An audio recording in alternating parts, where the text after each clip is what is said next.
multiple things in Azure cloud, how to create virtual machines, how to create SQL databases. Okay. So let me show you how different deployment methods works in Azure SQL Server. SQL deployment in Azure. So మనకు multiple options ఉన్నాయి SQL Server ని install చేయడానికి Azure లో. Option ఏంటంటే ఒక virtual machine create చేయొచ్చు, అందులో SQL Server ని ఇన్స్టాల్ చేయొచ్చు. ఓకే, తర్వాత సింగిల్ టన్ డేటాబేస్, నిన్న ఏదైతే మనం ప్యాస్ ఒక SQL డేటాబేస్ క్రియేట్ చేసామో అలా చేయొచ్చు. లేదా ఇందులో ఏజెంట్ రాదు, మీకు ఏజెంట్ సర్వీసెస్ అన్ని కావాలంటే go for managed instance. Okay, so you have multiple single time databases, మీకు మల్టిపుల్ సింగిల్ టైమ్ డేటాబేస్లు ఉన్నాయి. Okay, just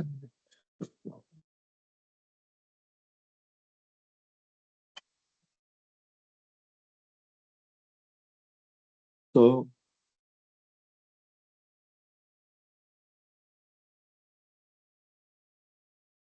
this is DB1, this is DB2, this is DB3, DB4. General గా అయితే for example దీనికి ఒక 2 CPUs కావాలనుకున్నాం, just for imagination. Okay, just for assume this database needs 2 CPUs, this database needs 3 CPUs, this one 3, this one okay, this one 4, this one 2. Fine. So RAM, this needs 8 GB, this needs 16 GB, this needs 32 GB, and this needs 4 GB. So total ఇక్కడ ఎన్ని CPUలు అయినాయి? 11 CPUs. ఇక్కడ ఎంత RAM అయింది? 60 GB RAM.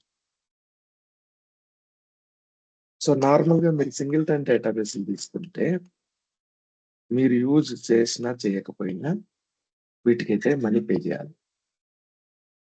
Okay, అలా కాకుండా నేను ఏం చేస్తానంటే, సో నేను 2 CPUs తీసుకున్నా, ఇది మాక్సిమం 2 CPUs. సో ఇది జనరల్ గా 1 CPU వాడుతుంది. ఎప్పుడో రోజులో ఒక 2 hours లో ఆ 2 CPUs తీసుకుంటుంది. ఓకే, ఇది 3 CPUs ఉంది, మాక్సిమం 2 CPUs వాడుకుంటుంది. ఇది 4 ఉంది, మాక్సిమం 4 వాడుతుంది, కానీ జనరల్ గా 2 కంటే ఎక్కువ వెళ్ళదు. సో జనరల్ యూసేజ్ వచ్చేసి 1, 1, 2, 1. సో జనరల్ యూసేజ్ ఎంత? 2, 4, 5. పీక్ టైంలో ఎంత వాడుకుంటుంది? 4 వాడుకుంటుంది. ఓకే, అంటే జనరల్ యూసేజ్ కంటే ఇది 5 ఉంది, జనరల్ యూసేజ్ కంటే ఒక్కటి ఎక్కువ తీసుకున్నాము, ప్లస్ అడిషనల్ పర్పస్ ఇంకో 2 తీసుకుంటాం, 7 CPUs. సో మనం ఏం చేయొచ్చు అంటే ఈ డేటాబేస్లన్నిటినీ ఒక గ్రూప్ చేయొచ్చు. ఈ గ్రూప్ లో టోటల్ 7 CPUs తీసుకుంటాం, 60 GB ర్యామ్ ఉంది, పీక్ యూసేజ్ వచ్చేసి మాక్సిమం 40 GB ర్యామ్, నేను 40 GBనే తీసుకుంటా. సో ఇప్పుడు ఏమవుతుందంటే ఒక్కొక్క డేటాబేస్ కి మనము రిసోర్స్ ఇచ్చేదానికంటే మల్టిపుల్ ఒక పూల్ అంటారు దీన్ని ఏమంటారు అంటే ఎలాస్టిక్ పూల్ అంటారు. మల్టిపుల్ సింగిల్ టైమ్ డేటాబేస్ లో ఎలాస్టిక్ పూల్ లో పెడితే సో దానికి కావాల్సిన రిసోర్సెస్ అది షేర్ చేసుకుంటుంది. నార్మల్ టైంలో ఇదంతా దీనికి కావాల్సిన 1 తీసుకుంటుంది, దీనికి కావాల్సిన 1 తీసుకుంటుంది, దీనికి కావాల్సిన 2, దీనికి కావాల్సిన 1. సో టోటల్ 5 అయింది, ఇంకా 2 CPUs ఉన్నాయి. ఇప్పుడు ఇది పీక్ వచ్చిందా, ఆ 2 CPUs దీనికి వాడుకుంటుంది. దీని యూసేజ్ ఎక్కువ ఉందా, ఆ 2 CPUs దీనికి వాడుకుంటుంది. సో ఎవరికి ఎప్పుడు ఏది కావాలో అది రిసోర్సెస్ అనేవి షేర్ చేసుకుంటాయి అన్నమాట. 40 GB ఉంది, సో మాక్సిమం 32 GBనే కావాల్సింది. ఓకే, అడిషనల్ కావాల్సినప్పుడు దేనికి రిసోర్స్ అవసరమైతే అది వాడుకుంటుంది. So resources sharing can be happened inside elastic pool. So multiple single time డేటాబేస్లని ఒక గ్రూప్ చేసి యాజ్ ఎ ఎలాస్టిక్ పూల్ గా మనం వాడుకోవచ్చు. That is one option. తర్వాత హిస్టారికల్ డేటా, అలాగే హ్యూజ్ డేటాబేస్ ఉన్న డేటా వేర్ హౌస్లలో మనం Azure SQL data warehouse అనే ఒకటి ఉంది కాన్సెప్ట్, DW అంటారు. So we can deploy this one. These are the options for SQL Server in the Azure. Managed instance, singleton database, elastic pool. Okay. Fine. DTU అంటే తెలుసుకున్నాం already. DTU is the combination of CPU, memory and disk. Single unit. Fine. So ఎప్పుడు singleton డేటాబేస్లు వాడాలి, ఎప్పుడు elastic pool వాడాలి? Singleton డేటాబేస్లు మీ application ఒక database మీద డిపెండ్ అయి ఉంటుంది అనుకోండి, you can go for singleton database. So me work load, CPU కానీ మెమరీ కానీ ఎంత పెరుగుతుందో, ఎంత యూటిలైజ్ అవుతుందో, ఎంత కన్జంప్షన్ ఉందో మీకు తెలుసు పర్ఫెక్ట్ గా. Go for singleton. ఓకే. ఒక డేటాబేస్ క్లియర్ గా ఇండివిజువల్ గా పర్ఫామ్ చేయాలి, దానికి రిసోర్స్ కన్స్టెంట్స్ ఉండకూడదు. ఫర్ ఎగ్జాంపుల్ దాని సిపియు ఎవరితో షేర్ చేసుకోకూడదు, దాని ర్యామ్ ఎవరితో షేర్ చేసుకోకూడదు. Go for singleton. ఎగ్జాంపుల్ ఏంటంటే వెబ్ అప్లికేషన్ ఉంది. ఓకే. దానికి ఫిక్స్డ్ యూజర్ బేస్ ఉన్నారు, యూజర్స్ ఫిక్స్డ్ అప్లై, దానికి ఎక్కువ మంది రారు, తక్కువ మంది రారు, పెద్ద ట్రాఫిక్ ఉండదు. Go for singleton database. Elastic pool, multiple singleton డేటాబేస్లని మెయింటైన్ చేయాలి. మనకి ఎగ్జాక్ట్ గా తెలియదు అవి ఎంత లోడ్ వాడతాయో. ఓకే. తర్వాత వాటన్నిటికీ నెంబర్ ఆఫ్ సిపియూస్, ర్యామ్, ఇవన్నీ రిసోర్సెస్ హై కాస్ట్ అయిపోతా ఉంది, కాస్ట్ తగ్గించాలి. Okay. Multiple SaaS applications connect అవ్వాలి. ఇలాంటి కండిషన్స్ లో we can go for elastic pool. Fine. So ఎలా స్టార్ట్ చేయాలంటే, స్టార్ట్ విత్ స్మాల్. తర్వాత మీకు కావాలనుకుంటే ఎలాస్టిక్ పూల్ లో అడ్వాంటేజ్ ఏంటంటే ఎప్పుడు కావాలంటే అప్పుడు డేటాబేస్ యాడ్ చేయొచ్చు, ఎప్పుడు కావాలంటే అప్పుడు రిమూవ్ చేయొచ్చు. So comparison between singleton database and elastic pool. తర్వాత ఇంపార్టెంట్ ఆస్పెక్ట్ ఏంటంటే, మనకు సీక్వెల్ సింగిల్టన్ డేటాబేస్ లో ఏజెంట్ లేదు అని చెప్పాను. ఓకే, లెట్ మీ క్రియేట్ వన్ సింగిల్టన్ డేటాబేస్. నేను క్రియేట్ చేశాను కదా, in the same way we will create a singleton database.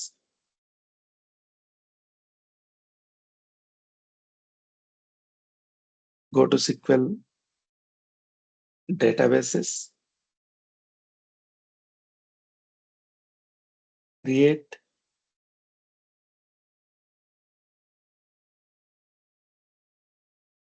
okay, meanwhile I'll do like this. So yesterday నేను మేనేజ్డ్ ఇన్స్టాన్స్ క్రియేట్ చేశాను. ఇది క్రియేట్ చేయడానికి 3-4 hours పడుతుంది, అంటే టైం టేకింగ్ అనమాట. స్టార్ట్ చేయడానికి కూడా టైం పడుతుంది, సో అందుకని మీకు లైవ్ లో చూపించలేదు. So today I will show you how to create managed instance. Let me start this. Start అవ్వడానికి కూడా ఒక 1/2 hour టైం పడుతుంది. See this 20 minutes will take to start. Why this time I will discuss. So resource group, SQL, PAS, RG, database name, GBS. GBS is organization name. So then PAS is the environment name. Okay. Then which environment you are using? Dev environment or QA Dev. Then SQL, DB1. Okay, this is the naming convention I am following. Server, we don't have any server. Let me create a server. GBS, SQL, logical, SQL server 1. So choose any area. Right now I'm choosing Australia East. So I'm choosing SQL authentication. GBS is the password. ID name, admin12312 is the password. Click on OK. This is SQL server, logical server. This is not physical server. So you want elastic pool, see this option. ఈ database ని మీరు elastic pool కింద పెట్టాలా? Yes అయితే yes, no అయితే no. Right now I'm not choosing elastic pool. Choose development workloads. Development లో ఏంటంటే serverless option వస్తుంది. సర్వర్లెస్ లో మనకు కాస్ట్ తక్కువ పడుతుంది. సర్వర్లెస్ అంటే మీరు వాడుకున్న అమౌంట్ కే మనీ పే చేయాలి. ప్రొవిజన్ అంటే మీరు వాడుకున్నా వాడుకోకపోయినా మీరు చూజ్ చేసుకున్న వాటికి మనీ పే చేయాలి. Fine. Apply. Go to networking. Choose public end point. Public end point ఎందుకు చూజ్ చేసుకోవాలంటే జనరల్ గా కంపెనీలో పబ్లిక్ ఎండ్ పాయింట్ తీసుకోరు, ప్రైవేట్ ఎండ్ పాయింట్ తీసుకుంటారు. అంటే వాళ్ళకి separate end points. What is end point? End point is nothing but entry point. మీరు ఆ డేటాబేస్ కనెక్ట్ అవ్వాలంటే entry point. So private end point create చేసుకుంటారు. Right now I'm going with public end point. Public end point అంటే internet ద్వారా ఎవరైనా connect అవ్వచ్చు. Also Azure services, yes. Also client IP address, yes. So నా IP address ని నేను add చేస్తున్నా దీనికి కనెక్ట్ అవ్వడానికి. Fine. Connection policy default. Fine. Go to security. So if you want sample database, you can enable it. Right now, I don't want anything here. Fine. Additional settings. Sample database kavalante, you can create sample database. I'm not creating it. Tags, review and create. Create.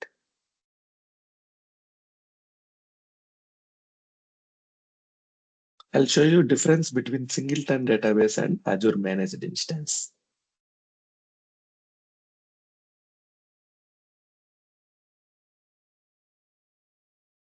Okay, let it create.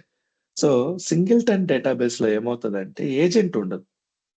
There is no agent.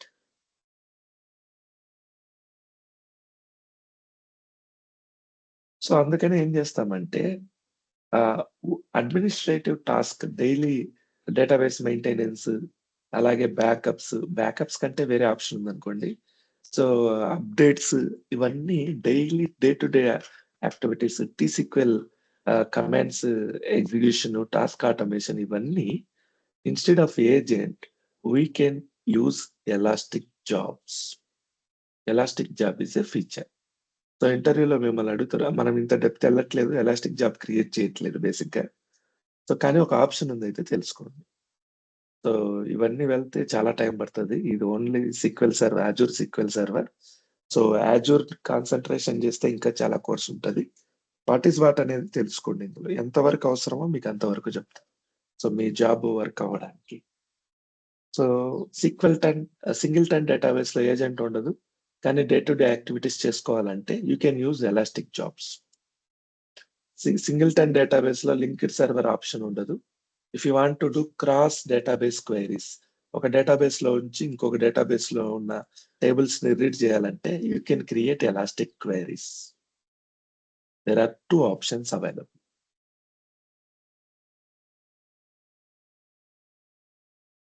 Fine. So this is about batch database.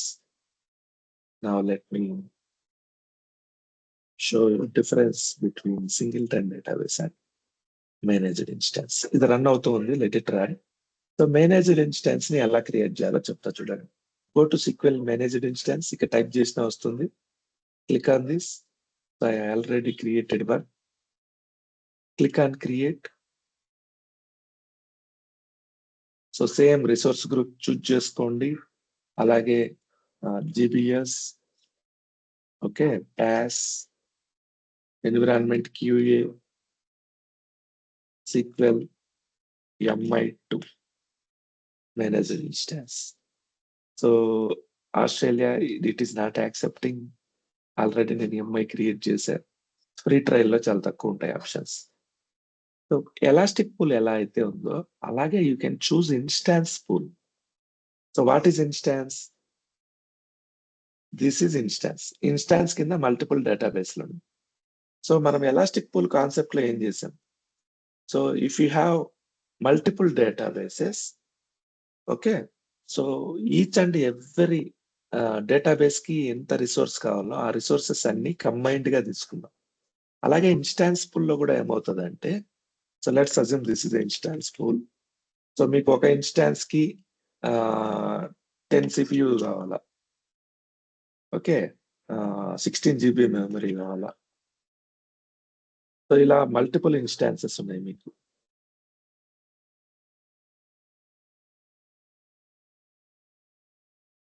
So ఈ ఇన్స్టాన్స్లు అన్నిటికీ కలిపి common గా కొన్ని సిపియుల్ని, కొన్ని కొంత RAM ని allocate చేయొచ్చు. That is instance pool. Okay, so resources ని షేర్ చేసుకోవచ్చు త్రూ అవుట్ ద ఇన్స్టాన్స్. జాగ్రత్తగా గమనించండి, managed instance is very costly. చూడండి, సో మనం ఇంకా ఏం చూజ్ చేసుకోలేదు, $1,600 చూపిస్తుంది, just 32 GBK. Okay, so maximum storage 256 GB choose చేసుకున్నాము, ఫైన్. సో 256 ర్యామ్ కి, సారీ, స్టోరేజ్ కి, 8 కోర్స్ కి ఇది $1,600. It is very costly. Let me show you. So dollars to INR convert. 1670 ఎంత అయింది? 1,44,000, 1,44,249 rupees. So very costly product. So I am choosing no. Instance pool not required. Computing storage general purpose. మీకు ఎన్ని కోర్లు కావాలి, ఎంత RAM కావాలి, ఎంత capacity కావాలి, general purpose, business critical. So if you want you can enable next generation. It is just preview only. Preview అంటే ఇంకా ఇంప్లిమెంట్ అవ్వలేదని. So I'm not choosing 8 CPUs, I'm going with 4 CPUs only, cost తగ్గించడానికి. So దీంతో పెద్ద cost పెరగదు. Okay, so I'm going with 96 GB. Size పెద్దగా cost affect చేయదు, కొంచెం పెరుగుతుంది, fine. Then license. So pay as you go license అంటే మీరు వాడే కొద్దీ డబ్బులు పే చేయాలా, హైబ్రిడ్ బెనిఫిట్ కావాలా అంటే కొంత కొంత రిసోర్సెస్ కి ముందే పే చేస్తారు, అవసరాన్ని బట్టి వాడుకున్న దానికి తర్వాత పే చేస్తారు. హైబ్రిడ్ ఫెయిల్ ఓవర్ రైట్స్ కావాలా. 3 లైసెన్స్ మోడల్స్ ఉన్నాయి. I'm going with pay as you go, మనం ఎంత వాడితే అంత. Backup strategy redundancy option not selected. Okay, backup strategy ఏంటి మీకు, LRS ZRS ఏది కావాలి? So I'm choosing LRS right now to avoid cost. Fine, go to net, use SQL authentication, GBS, admin@123.123, admin@123.123. Go networking. So networking, this is fine, default వాడుకోండి. ప్రతి managed instance కి ఒక separate virtual network, ఒక separate subnet కావాలి. What is virtual network, what is subnet, within 10 minutes we will see. So అది create చేస్తుంది automatic గా. Don't touch anything other than that. Fine. So identity అంటే nothing but IDs. Okay, additional settings, collation settings. So మీకు fail over అంటే managed instance కి ఇంకొక copy కావాలంటే you can use fail over secondary. So మీకు ఇంకో copy వస్తుంది, ఎప్పుడన్నా ఇది ఫెయిల్ అవుతే డేటాబేస్ ఆటోమేటిక్ గా దానికి కనెక్ట్ అవ్వచ్చు. ఫైన్. చూడండి, అప్డేట్ పాలసీ. ఇప్పుడు 2022 నడుస్తుంది, ఫ్యూచర్ లో 25 వస్తే మీరు always up to date choose చేసుకుంటే 25 వస్తూనే 25 కి అదే అప్గ్రేడ్ అయిపోతుంది. లేదా సిక్వెల్ 22 కావాలంటే ఎప్పటికీ 2022నే కావాలి, మీకు కాస్ట్ తగ్గాలనుకుంటే ఈ ఆప్షన్ చూజ్ చేసుకోవచ్చు. ఈ ఆప్షన్ చూజ్ చేసుకుంటే కాస్ట్ పెరుగుతుంది. Go to tags, go to review and create, click on create, it will be created. Managed instance ని ఇలా క్రియేట్ చేయాలి. ఇది క్రియేట్ అవ్వడానికి అట్లీస్ట్ 6 hours పడుతుంది. అఫ్ కోర్స్ ఇప్పట్లో 1 hour లోనే అయిపోతా ఉంది, కానీ ఇప్పుడు 6 hours అని చూపించడం అయితే చూపిస్తున్నాడు. Okay, so I'm not creating any additional one because I already created managed instance. చూడండి, మనం మేనేజ్డ్ ఇన్స్టెన్స్ ని స్టార్ట్ చేసి కూడా ఇంకా 15-20 minutes అయింది, ఇంకా స్టార్ట్ అవ్వలేదు. Still it is starting. So it is time consuming process, still it is stop. Okay, so once managed instance create అయిన తర్వాత సింగిల్టన్ కి మేనేజ్డ్ ఇన్స్టెన్స్ కి డిఫరెన్సెస్ ఏంటో చూద్దాం. So let it complete. Meanwhile I start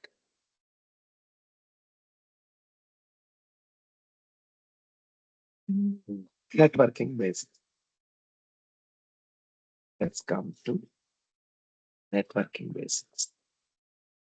so ఈ networking basics మనం on flow తెలుసుకుందాం. మనం టుడే టాస్క్ ఏంటి, మనం ఏమనుకున్నాం today? Okay, so we need to create a domain. So we will create, as a part of creating domain, we will create 3 VMs.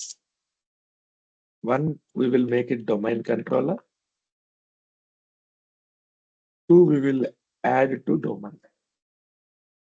So 3 VMs. ఈ 3 VMs లో 3 SQL servers, 3 SSMS install చేస్తాం. Today let me continue this demo. ఈ డెమోతో పాటే virtual networks ని కూడా మనం discuss చేద్దాం. ఎక్కువ టాపిక్ వస్తే okay. So find, go to portal, home, virtual machines. Create one Azure virtual machine.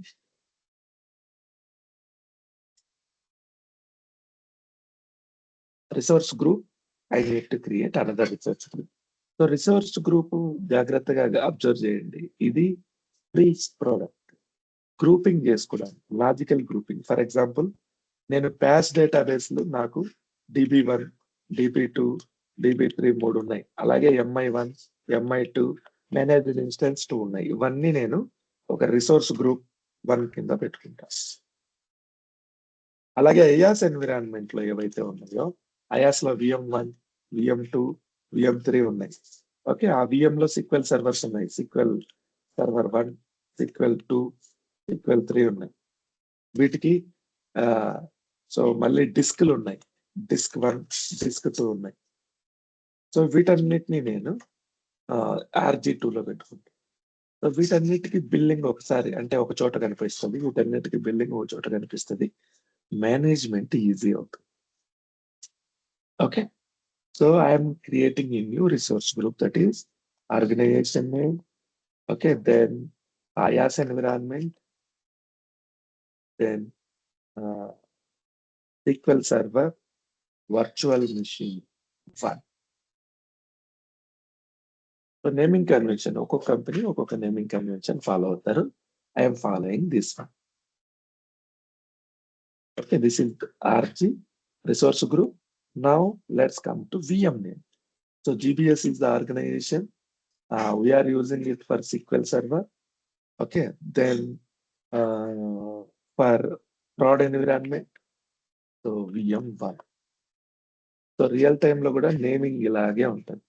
మీరు చూస్తే కన్ఫ్యూజ్ అవుతారు, మధ్యలో హైఫన్స్ కూడా ఉండవు, కానీ నేమింగ్ లో కూడా మీనింగ్ ఉంటుంది.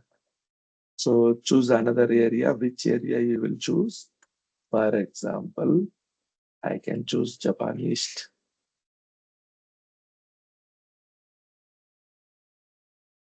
Zone, any zone, self selected zone. So we can select any zone, zone 1, zone 2, zone 3. ఎప్పుడు జోన్స్ సెలెక్ట్ చేసుకుంటాం? అవైలబిలిటీ జోన్ సెలెక్ట్ చేసుకున్నాం. సెట్ చూస్ చేసుకుంటే you need not to select availability zone. Availability set అంటే ఏంటి? Rake level safety, fault domain level safety. Availability zone అంటే building level safety. So you can create availability set. I am going with availability zone. Image means what? Image means operating system, 64-bit. Okay, so here 2 CPU 16 GB. I want 1 CPU at least 2 GB. Let me check for the sizes.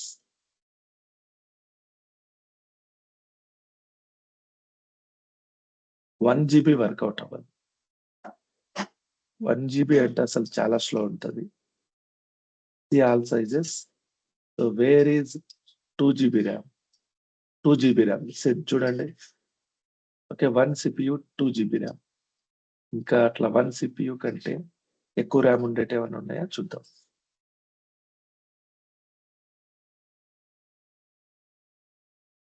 ఇవన్నీ VM సైజులు.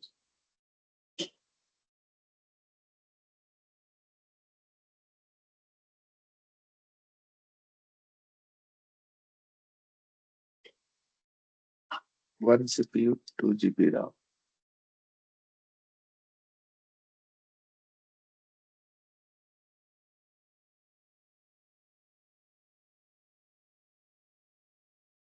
Okay, I can go with this one. F1S VM generation. So IOPS 3200 will be fine. Let me check another VM size. B1MS. So IOPS తక్కువ ఉంది. So I'm not choosing this one. Let me choose this model, F1S. So IOPS ఎక్కువ ఉంది. Fine. Click on select. So right now I choose this one. It is available. So username is GBS. I am taking admin at rate 123 is the password. So now go to allow all ports. So RDP port I am choosing. Click on disk. I don't want any additional disk. Whatever the default disk, it is sufficient for me. Okay, if you want, you can choose P10 disk. 1 GB difference will be there. Delete with VM. Fine. Go to networking. Now let's come to networking basics. So networking లో ఏంటంటే important point IPs. IP. Okay. Now let's come to IP part. Any IP. For example, let me open my company. My local computer. Command prompt. So command prompt లో IP config అని type చేస్తే okay మీకు మీ company me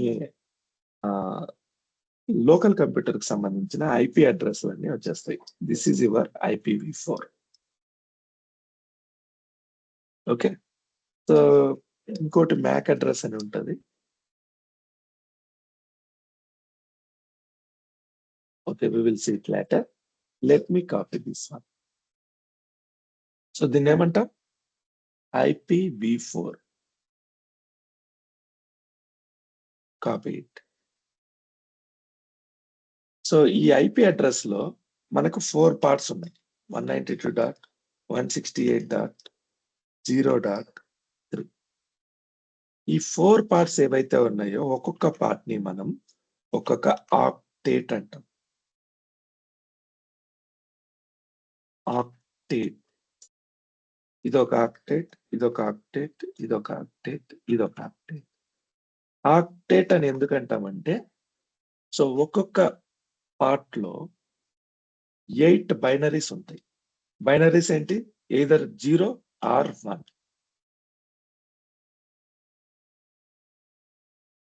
either 0 or 1.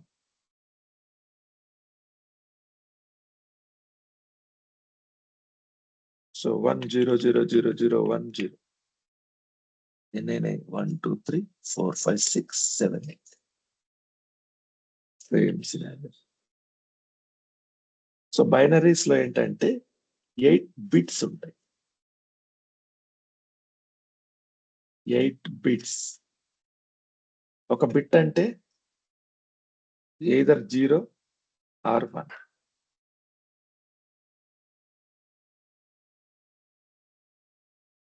Okay, so ఇది decimal number.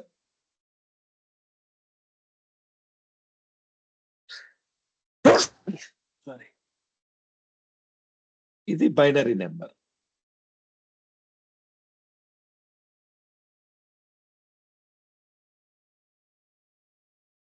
So ఈ decimal number binary number కి convert చేస్తే ఇలా వస్తుంది. ఇక్కడ ప్రతి పార్ట్ లో as a decimal number starting point 0, ending point 255. ప్రతి ఆక్టేట్ కి స్టార్టింగ్ పాయింట్ 0, ఎండింగ్ పాయింట్ 255. అంటే దాని అర్థమైంది. ఇప్పుడు నా ఐపీ అడ్రస్ ఏంటి? 192 ఉంది. నెక్స్ట్ 193 రావచ్చు, 195 రావచ్చు. అట్లా మాక్సిమం నెంబర్ ఏంటి? 255. 255 కంటే ఎక్కువ ఐపీ అడ్రస్ లో ఎక్కడ కనిపించదు అన్నమాట. ఓకే, అలాగే ఇప్పుడు IP address for example start చేయడం ఎలాగా? ఫర్ ఎగ్జాంపుల్ నాది 10 తో స్టార్ట్ అవుతుంది అనుకో. 10.0.0.0 తో స్టార్ట్ అవుతుంది, అంటే 1 తో స్టార్ట్ అవుతుంది. Okay, let me show you in another tab. 10.0.0.1 తో స్టార్ట్ అయింది.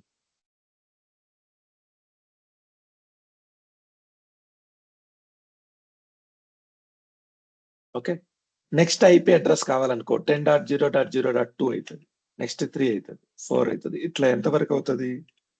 Dot dot dot 10.0.0.255 maximum number. 255 అయిన తర్వాత మీకు మళ్ళీ ఐపీ అడ్రస్ కావాలంటే 10.0. ఇక్కడ 0 ప్లేస్ లో 1 వస్తుంది, మళ్ళీ ఇక్కడ 1 వస్తుంది. ఇక్కడ ఏదైనా కన్ఫ్యూజన్ ఉంటే చెప్పండి. సో 255 అయిన తర్వాత ఇక్కడ 1 స్టార్ట్ అవుతుంది, మళ్ళీ ఇది ఇట్లే కంటిన్యూ అవుతుంది. 10.0.1.2 3 4 5 ఇలా అయిన తర్వాత లాస్ట్ నెంబర్ ఏమొస్తుంది? 10.0.1.255. సో నెక్స్ట్ నెంబర్ ఏమవుతుంది? 10.0.2 వస్తుంది, మళ్ళీ 1. సో ఈ నెంబర్ మారుతా ఉంటుంది. అలా లాస్ట్ ఎంత వరకు వస్తుంది? ఇక్కడ 10.0.255. ఇది ఈ సిరీస్ లో లాస్ట్. నెక్స్ట్ నెంబర్ ఏమొస్తుంది? Any guess? 10. Any guess? 1.1. You can start 0.1. Okay, లేదా 1.1 కూడా ఇచ్చుకోవచ్చు, మీరు కన్ఫ్యూజ్ అయ్యేటట్టుంటే. ఫైన్, 0. సో ఇలా ఇచ్చుకోవచ్చు. సో నెక్స్ట్ ఐపీ ఏమవుతుంది? 10.1.1.2 10.1.1.3 4 5 6 తర్వాత లాస్ట్ ఐపీ ఏమవుతుంది ఈ సిరీస్ లో? 10.1.1.255. ఓకే, ఇక్కడ ఆల్రెడీ 2 అయింది కదా, సారీ 2 ఉంది కాబట్టి ఇది 3కి వస్తుంది. ఓకే, 1 సిరీస్ లో ఇది 0 లేండి, ఇది 1 series. So next maximum number 10.255.255. Next IP ఏమవుతుంది? 11.0.0.1. సో ఐపీ అడ్రస్ అనేది ఇలా మూవ్ అవుతుంది. ఈచ్ పార్ట్ లో minimum number 0, maximum number 255. Is it clear?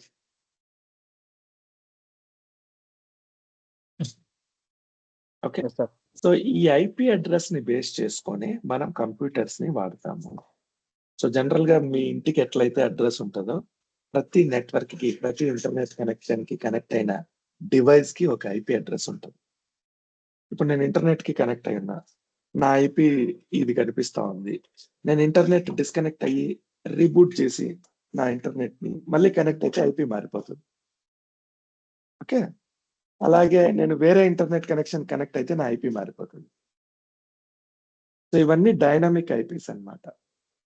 అలా కాకుండా మనం పర్మనెంట్ ఐపీ కూడా పెట్టుకోవచ్చు, దాన్ని స్టాటిక్ ఐపీ అంటారు. Static IP are costly, dynamic IPs comparatively cheaper. So ఇక్కడ మనం గుర్తుపెట్టుకోవాల్సిన విషయం ఏంటంటే, ఫర్ ఎగ్జాంపుల్ ఒక ఆర్గనైజేషన్ ఉంది. ఓకే, ఓన్లీ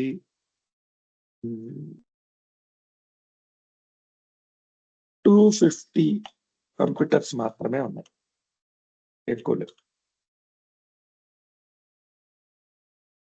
సో ఇప్పుడు నేను ప్రతి కంప్యూటర్ కి ఒక ఐపీ అయితే అలా అసైన్ చేయాలి. అన్ని నెట్వర్క్ ఇంటర్నల్ గా కనెక్ట్ అయినప్పుడు దాన్ని ఇంటర్నల్ నెట్వర్క్ అంటారు. సో నెట్వర్క్స్ 2 టైప్స్ ఉంటాయి, ఇంట్రా నెట్వర్క్,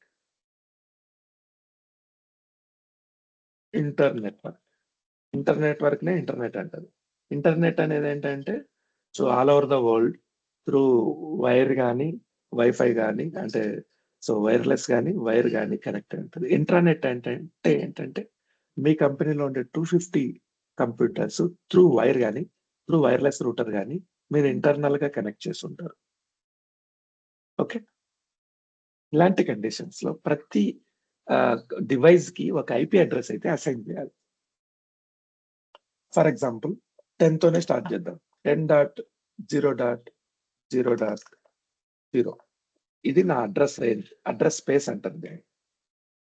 సో దీంట్లో 255 కంప్యూటర్స్ రావాలంటే నేను లాస్ట్ నెంబర్ ఒక్కటి చేంజ్ చేస్తే సరిపోదా? సరిపోతుంది sir. So I need not to touch this 10, this 0, this 0. Only దీన్ని 255 వరకు తీసుకురావచ్చు, అవునా కదా? Yes sir. సో అలాంటప్పుడు నేను ఏం చేస్తానంటే ఈ 10 ని మాస్కింగ్ చేస్తా. దీన్నే సబ్నెట్ మాస్క్ అంటారు. ఈ 10 ఏమని చేస్తానంటే ఈ 10 ని డోంట్ టచ్ చేయను. అంటే ఇది 10 అనేది ఎప్పటికీ మారదు. ఓకే, నాకు అవసరం లేదు. ఈ 0 అనేది మారదు, ఈ 0 అనేది మారదు. సో ఇవి ఫిక్స్డ్ నెంబర్స్. మారేది ఈ నెంబర్ మాత్రమే, 0 నుంచి 255 వరకు. దీన్ని ఏమంటామంటే సబ్నెట్ మాస్కింగ్ అంటాం. దీన్ని క్లాస్ సిఐపి అంటాం. క్లాస్ సిఐపిలో ఫస్ట్ 3 మారవు. ఫస్ట్ 3 ఆక్టేట్స్ మారవు అనమాట, ఎప్పటికీ మారవు. మాక్సిమం 0 నుంచి 255 వరకే మారుతాయి. ఫిక్స్డ్. దీన్ని బ్లాక్ చేస్తాం. సో రియల్ టైమ్ లో 255.255.255.0 అంటారు దీన్ని. సబ్నెట్ మాస్కింగ్ అంటారు దీన్ని. మాస్కింగ్ అంటే ఏంటి? ఈ 255 తర్వాత ఏమన్నా నెంబర్ ఉందా? సో లేదు, కాబట్టి ఇది ఇంకా ఫిక్స్డ్ అన్నమాట. ఈ 3 నెంబర్లు మారవు. ఓకే, అలా కాదు, నాకు 255 కాదు, ఇంకా చాలా కావాలి, ఈ నెంబర్ కూడా యూటిలైజ్ చేసుకోవాలి. So I will block only 10.0. ఈ 2 నెంబర్స్ ని బ్లాక్ చేస్తా. తర్వాత ఈ 0.255 ని బ్లాక్ చేయండి. 1.1 అనుకోండి. సో వీటిని మార్చుకోవచ్చు ఎంతవరకు? మాక్సిమం 255.255 వరకు మార్చుకోవచ్చు. ఓకే, దీన్ని ఏమంటామంటే క్లాస్ బిఐపి అంటాం. ఇక్కడ డైనమిక్ డేటా ఇక్కడ మాస్కింగ్ ఎలా ఉంటుంది అంటే 255.255 ఫస్ట్ 2 క్యారెక్టర్స్ బ్లాక్ అవుతాయి, ఆక్టెట్స్. ఈ 2 ఫ్రీగా చేంజ్ చేసుకోవచ్చు. క్లాస్ ఏఐపి అంటే ఫస్ట్ క్యారెక్టర్ మాత్రమే, ఫస్ట్ ఆక్టెట్ మాత్రమే బ్లాక్ అయి ఉంటుంది. తర్వాత ఈ 3 వీటికి ఫ్లెక్సిబుల్. సో మల్టిపుల్ ఐపీస్ ని క్రియేట్ చేయొచ్చు. Okay, let me show you bitting. So typical IPv4 sample address ఎలా ఉంటుంది? సో ఇలా 4 పార్ట్స్ ఉంటుంది. దీన్ని ఆక్టేట్ అంటాం. Okay, each part is called octet. 8 bits ఉంటాయి. సో ప్రతి పార్ట్ లో 0 నుంచి 255 వరకు టోటల్ 256 నెంబర్స్ ని మీరు వాడుకోవచ్చు. నెట్వర్కింగ్ ఎందుకు వాడతాం? ఆఫీస్ ఎన్విరాన్మెంట్ లో వాడతాం, డేటా సెంటర్ ఎన్విరాన్మెంట్ లో వాడతాం, జోన్ లెవెల్ వాడతాము. ఓకే, సో మీరు ఐపీ అడ్రస్ క్రియేట్ చేసేటప్పుడు you need to remember this points. Class A IP, class ఏఐపిలో ఓకే, సో క్లాస్ ఏఐపిలో చూడండి, default subnet masking first part ఒక్కటి బ్లాక్ చేశారు, 255.0.0. అంటే తర్వాత నెంబర్ రాదు. క్లాస్ బిఐపిలో 255.255.0.0. క్లాస్ సిఐపిలో 3 పార్ట్స్ బ్లాక్ చేశారు, ఇది ఒక్కటి మాత్రమే యూటిలైజ్ చేసుకుంటారు. ఇంకోటి ఏంటంటే, సో క్లాస్ ఏఐపి ఎక్కడి నుంచి ఎక్కడి వరకు స్టార్ట్ అవుతుంది? స్టార్టింగ్ పాయింట్ 0 నుంచి 127 వరకు స్టార్ట్ అవుతుంది. క్లాస్ బిఐపి 128 నుంచి 191 వరకు. క్లాస్ సిఐపి 192 నుంచి స్టార్ట్ అవుతుంది number. Okay, so what is my IP address? What is the చూడండి, సబ్నెట్ క్లాస్ సిఐపి అంటారు దీన్ని. క్లాస్ సిఐపిలో సబ్నెట్ మాస్క్ ఏంటి? 3 పార్ట్స్ క్లోజ్ చేశారు. అంటే 192 మారదు, 168 మారదు, 0 మారదు, మారేది ఈ 3 ఒక్కటే. సో స్మాల్ నెట్వర్క్స్ లో క్లాస్ సిఐపి వాడతారు, ఇది చీపర్. సో నా ఐపీ అడ్రస్ ఎక్కడి నుంచి స్టార్ట్ అయింది? What is the number start? 192. 192 తో స్టార్ట్ అయిన నెంబర్ ని ఏ క్లాస్ అంటారు? Class CIP. Is it clear? 192 గానీ 193 గానీ 194 గానీ ఇలా 223 వరకు ఏ నెంబర్ తో స్టార్ట్ అయినా అది class CIP. Okay, class BIP అంటే 128 నుంచి స్టార్ట్ అవుతుంది. 127 యాక్చువల్ గా ఇక్కడ 127 చూపించకూడదు, 126 వరకే. 127 అనేది రిజర్వ్డ్ అన్నమాట, it can't be use. So ఎందుకు ఇట్ కాంట్ బి యూజ్డ్ అంటే it is local host, ping local host. So ప్రతి కంప్యూటర్ లో లోకల్ హోస్ట్ ఐపీ అడ్రస్ ఇదే అన్నమాట. ఇక్కడ చూపించట్లేదు, ఫైన్. సో 127.0.0.0 అనేది local host IP address. Okay, ping 127.0.0. Ping అంటే ఏంటంటే అది కంప్యూటర్ లో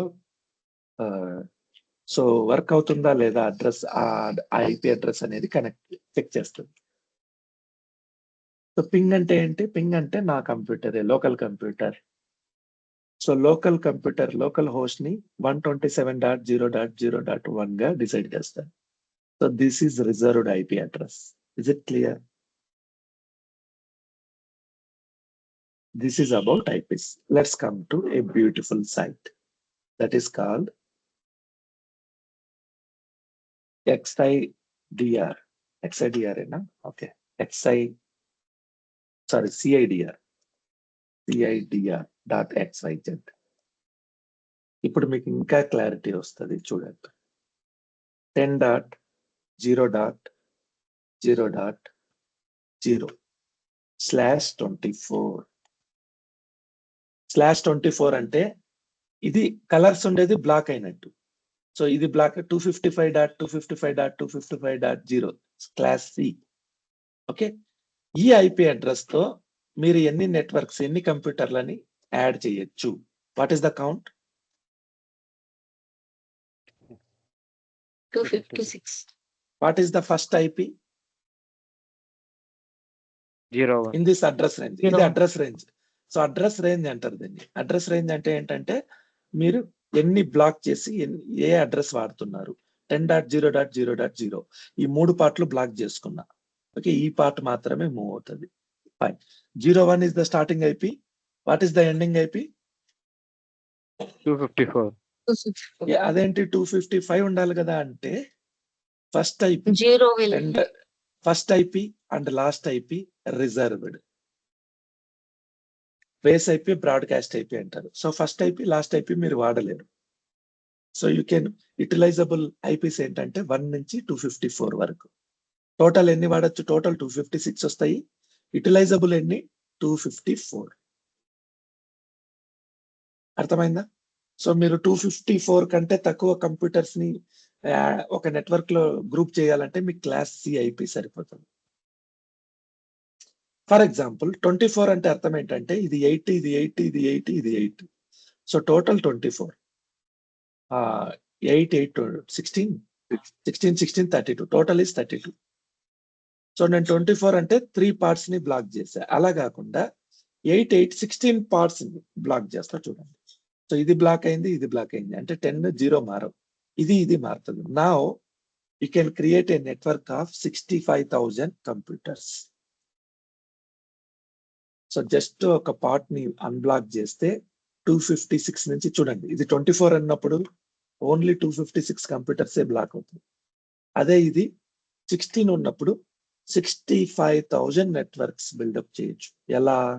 మనం ఇందాక డిస్కస్ చేసినట్టు సిరీస్. సో 10.0 ఈ రెండు ఫిక్స్డ్ అనుకోండి.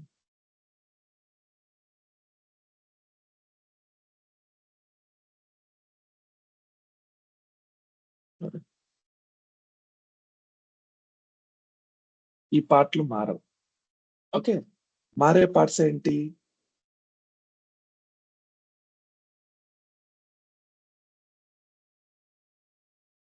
సో స్టార్టింగ్ పాయింట్ ఏంటి? 0. 0 నుంచి నెక్స్ట్ 1 వస్తుంది. నెక్స్ట్ 0 నుంచి 2 వస్తుంది. 0 నుంచి 3 వస్తుంది. తర్వాత 0 నుంచి లాస్ట్ నెంబర్ 255 వస్తుంది. తర్వాత 1 వస్తుంది. 1 తర్వాత 1 వస్తుంది. 1 తర్వాత 2, 1 తర్వాత 3, తర్వాత 1 తర్వాత లాస్ట్ నెంబర్ 255, తర్వాత 2, 255 లాస్ట్ నెంబర్, తర్వాత 3 సిరీస్ లో 255 లాస్ట్ నెంబర్. ఇలా 255 లో 255 వచ్చే టయానికి ఎన్ని నెట్వర్క్స్ క్రియేట్ అవుతాయి? 65,000 536 నెట్వర్క్స్ క్రియేట్ అవుతాయి. Is it clear? Anybody have any doubts? awesome.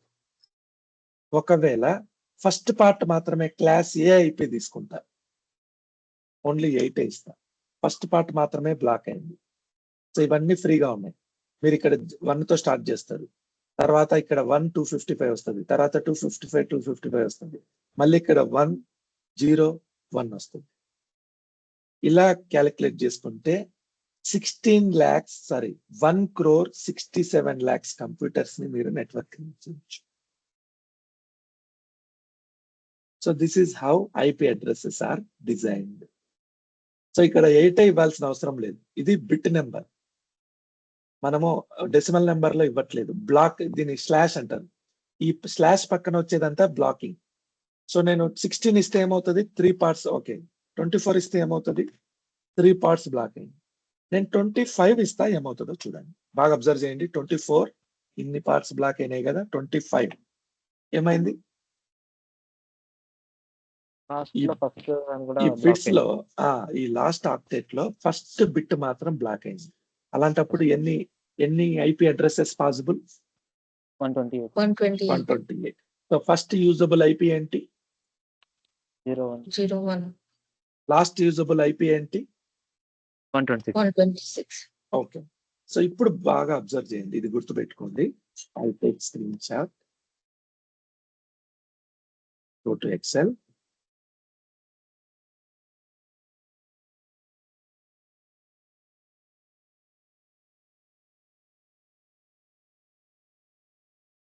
So ఇప్పుడు నా అడ్రస్ స్పేస్ ఏంటంటే 10.0.0.0//24.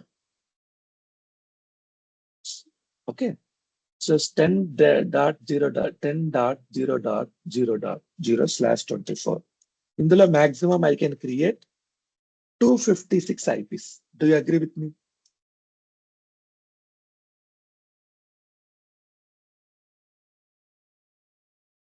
Any doubts?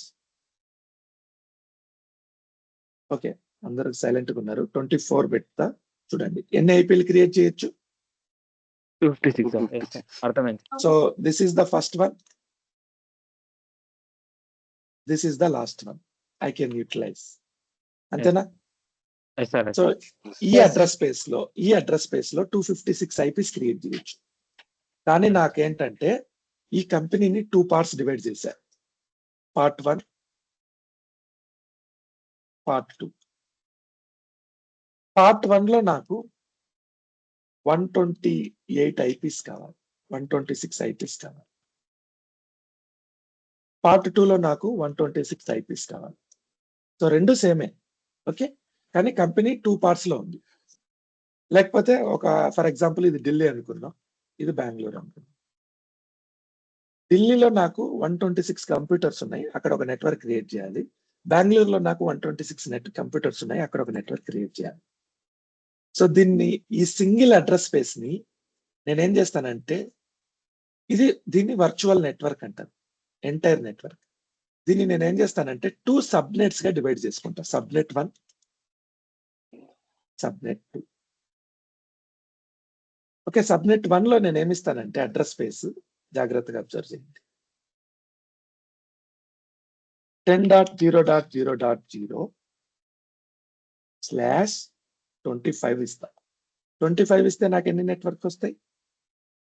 128. So 128 networks, 128 computers network ఇక్కడ వస్తుంది. ఓకే, దీన్ని డివైడ్ చేస్తున్నా, మెయిన్ అడ్రస్ స్పేస్ ని సబ్నెట్ గా డివైడ్ చేస్తున్నా. ఓకే, తర్వాత సబ్నెట్ 2, దీనికి కూడా అడ్రస్ స్పేస్ ఏమిస్తానంటే, సో ఇప్పుడు లాస్ట్ యూజబుల్ ఐపీ ఏంటి? 125.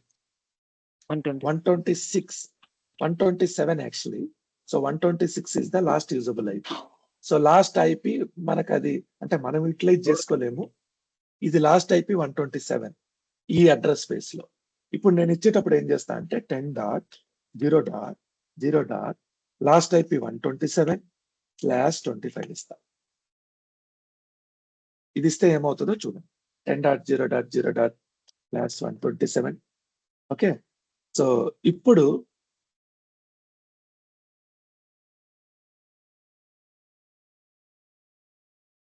Ten dot zero dot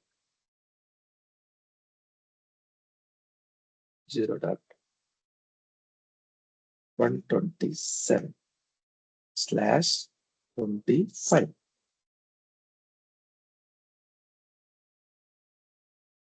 okay, it is not showing correctly. So ఇది ఏమవుతుందంటే ఫైన్, ఇట్లా ఇద్దాం. సో ఇక్కడ ఏమవుతుందంటే అడ్రస్ స్పేస్ నేను 0నే ఇస్తా, 25 ఇస్తా. ఎందుకంటే సేమ్ అడ్రస్ స్పేస్ లో 24 లో I can use 256 IPs. Do you agree with me? Yes, sir. ఈ 24 స్లాష్ ని, ఈ స్లాష్ 24 256 ఐపీస్ ని నేను 128 గా డివైడ్ చేసుకుంటున్నా. ఇదొక అడ్రస్ స్పేస్, ఇదొక అడ్రస్ స్పేస్. కానీ స్టార్టింగ్ ఐపీస్ మారుతాయి. ఇక్కడ నేను ఆల్రెడీ 126 వరకు ఇట్లా చేసుకున్నా, 127 వరకు. సో ఈ సబ్నెట్ కింద స్టార్టింగ్ ఐపీ ఏమవుతుందంటే 10.0.0.128 అవుతుంది. ఎందుకు 127 వరకు ఇక్కడ ఇట్లా చేసుకున్నాం. ఎండింగ్ ఐపీ ఏమవుతుంది 10.0.0.256 అవుతుంది. Is it clear? ఒక సింగిల్ వర్చువల్ నెట్వర్క్ ని 2 సబ్నెట్స్ గా డివైడ్ చేస్తున్నా. Anybody have any doubts? No, sir. Okay, so ఇప్పుడు నా కంపెనీ ఢిల్లీలో ఉంది, బెంగళూరులో ఉంది, చెన్నైలో ఉంది. ఓకే, ఫర్ ఎగ్జాంపుల్ విజయవాడలో ఉంది, లేకపోతే హైదరాబాద్ లో ఉంది. ఇప్పుడు నా అడ్రస్ స్పేస్ వచ్చేసి 10.0.0.0/24. దీన్ని నేను 4 పార్ట్స్ చేయాలి, ఈక్వల్ పార్ట్స్. ఓకే, సో 25కి వేస్తే ఎన్ని వచ్చినాయి? 128 వచ్చినాయి. Let me make 26. 26 లో ఎన్ని వస్తాయి? 64. So I can start 64 IP addresses here, 64 IP address here, here. Total 256. So ఇప్పుడు IP address starting point ఏమవుతుంది? అడ్రస్ స్పేస్ ఏమవుతుంది? Address space is 10.0.0.0/26 is the address space. Is it clear? ఇందులో 64 IP address వస్తాయి. Starting point ఏంటి? 10.0.0.1 is the starting point. Okay, ending point ఏంటి? 10.0.0.64 is the ending point. Next IP address ఇక్కడ ఎట్లా start అవుతుంది? 10.0.0.65 is the starting point. Come on, 64 plus 64 ఎంత? 128. So 10.0.0.128 is the ending point. Is it clear? Yes. Next, Yes. చెన్నైలో address range 10.0.0.128 129. Okay, 10.0.0.192. 192. Okay, తర్వాత 10.0.0.193 10.0.0.256. Is it clear?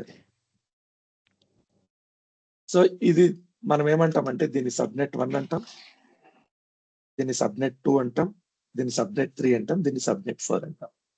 If you want in your organisation, for example ఇవి different locations లో ఉండాల్సిన పని లేదు. నా కంపెనీలో ఐటీ డిపార్ట్మెంట్ కి, కంప్యూటర్స్ అన్నిటికీ నేను ఈ సబ్నెట్ వాడతా, సేల్స్ డిపార్ట్మెంట్ కి ఈ సబ్నెట్ వాడతా, మార్కెటింగ్ కి ఈ సబ్నెట్ వాడతా, ఫినాన్స్ కి ఈ సబ్నెట్ వాడతా. ఎందుకు సబ్నెట్ వాడతామంటే ఒక సబ్నెట్ లో ఉన్న కంప్యూటర్స్ ఇంకొక సబ్నెట్ లో ఉన్న కంప్యూటర్స్ ని ఆ డేటాని చూడకుండా we can control. Individual networking అంటారు subnets. Is it clear? Yes. Okay, so this is about subnets. ఈ కావాలంటే మీరు వీటితో ప్రయోగాలు చేయొచ్చు. So CIDR.xyz is a beautiful site. So IP address నేర్చుకోవాలంటే it is wonderful. Okay, now let's come to our portal. ఇప్పుడు మీకు వర్చువల్ నెట్వర్క్స్ గురించి చూస్తాం. సో ఇది డిఫాల్ట్ చూపిస్తుంది. I'm choosing my own virtual network. So I'm giving name app as vnet1 virtual network. What is the address space it is showing? Address space ఏదైనా తీసుకోవచ్చు మీరు. So 10.0.0.0 16 అంటుంది. నేనేం చేస్తానంటే 24 ఇస్తా. ఇప్పుడు పాసిబుల్ ఐపీ అడ్రస్లు ఎన్ని? 256. ఇది వర్చువల్ నెట్వర్క్.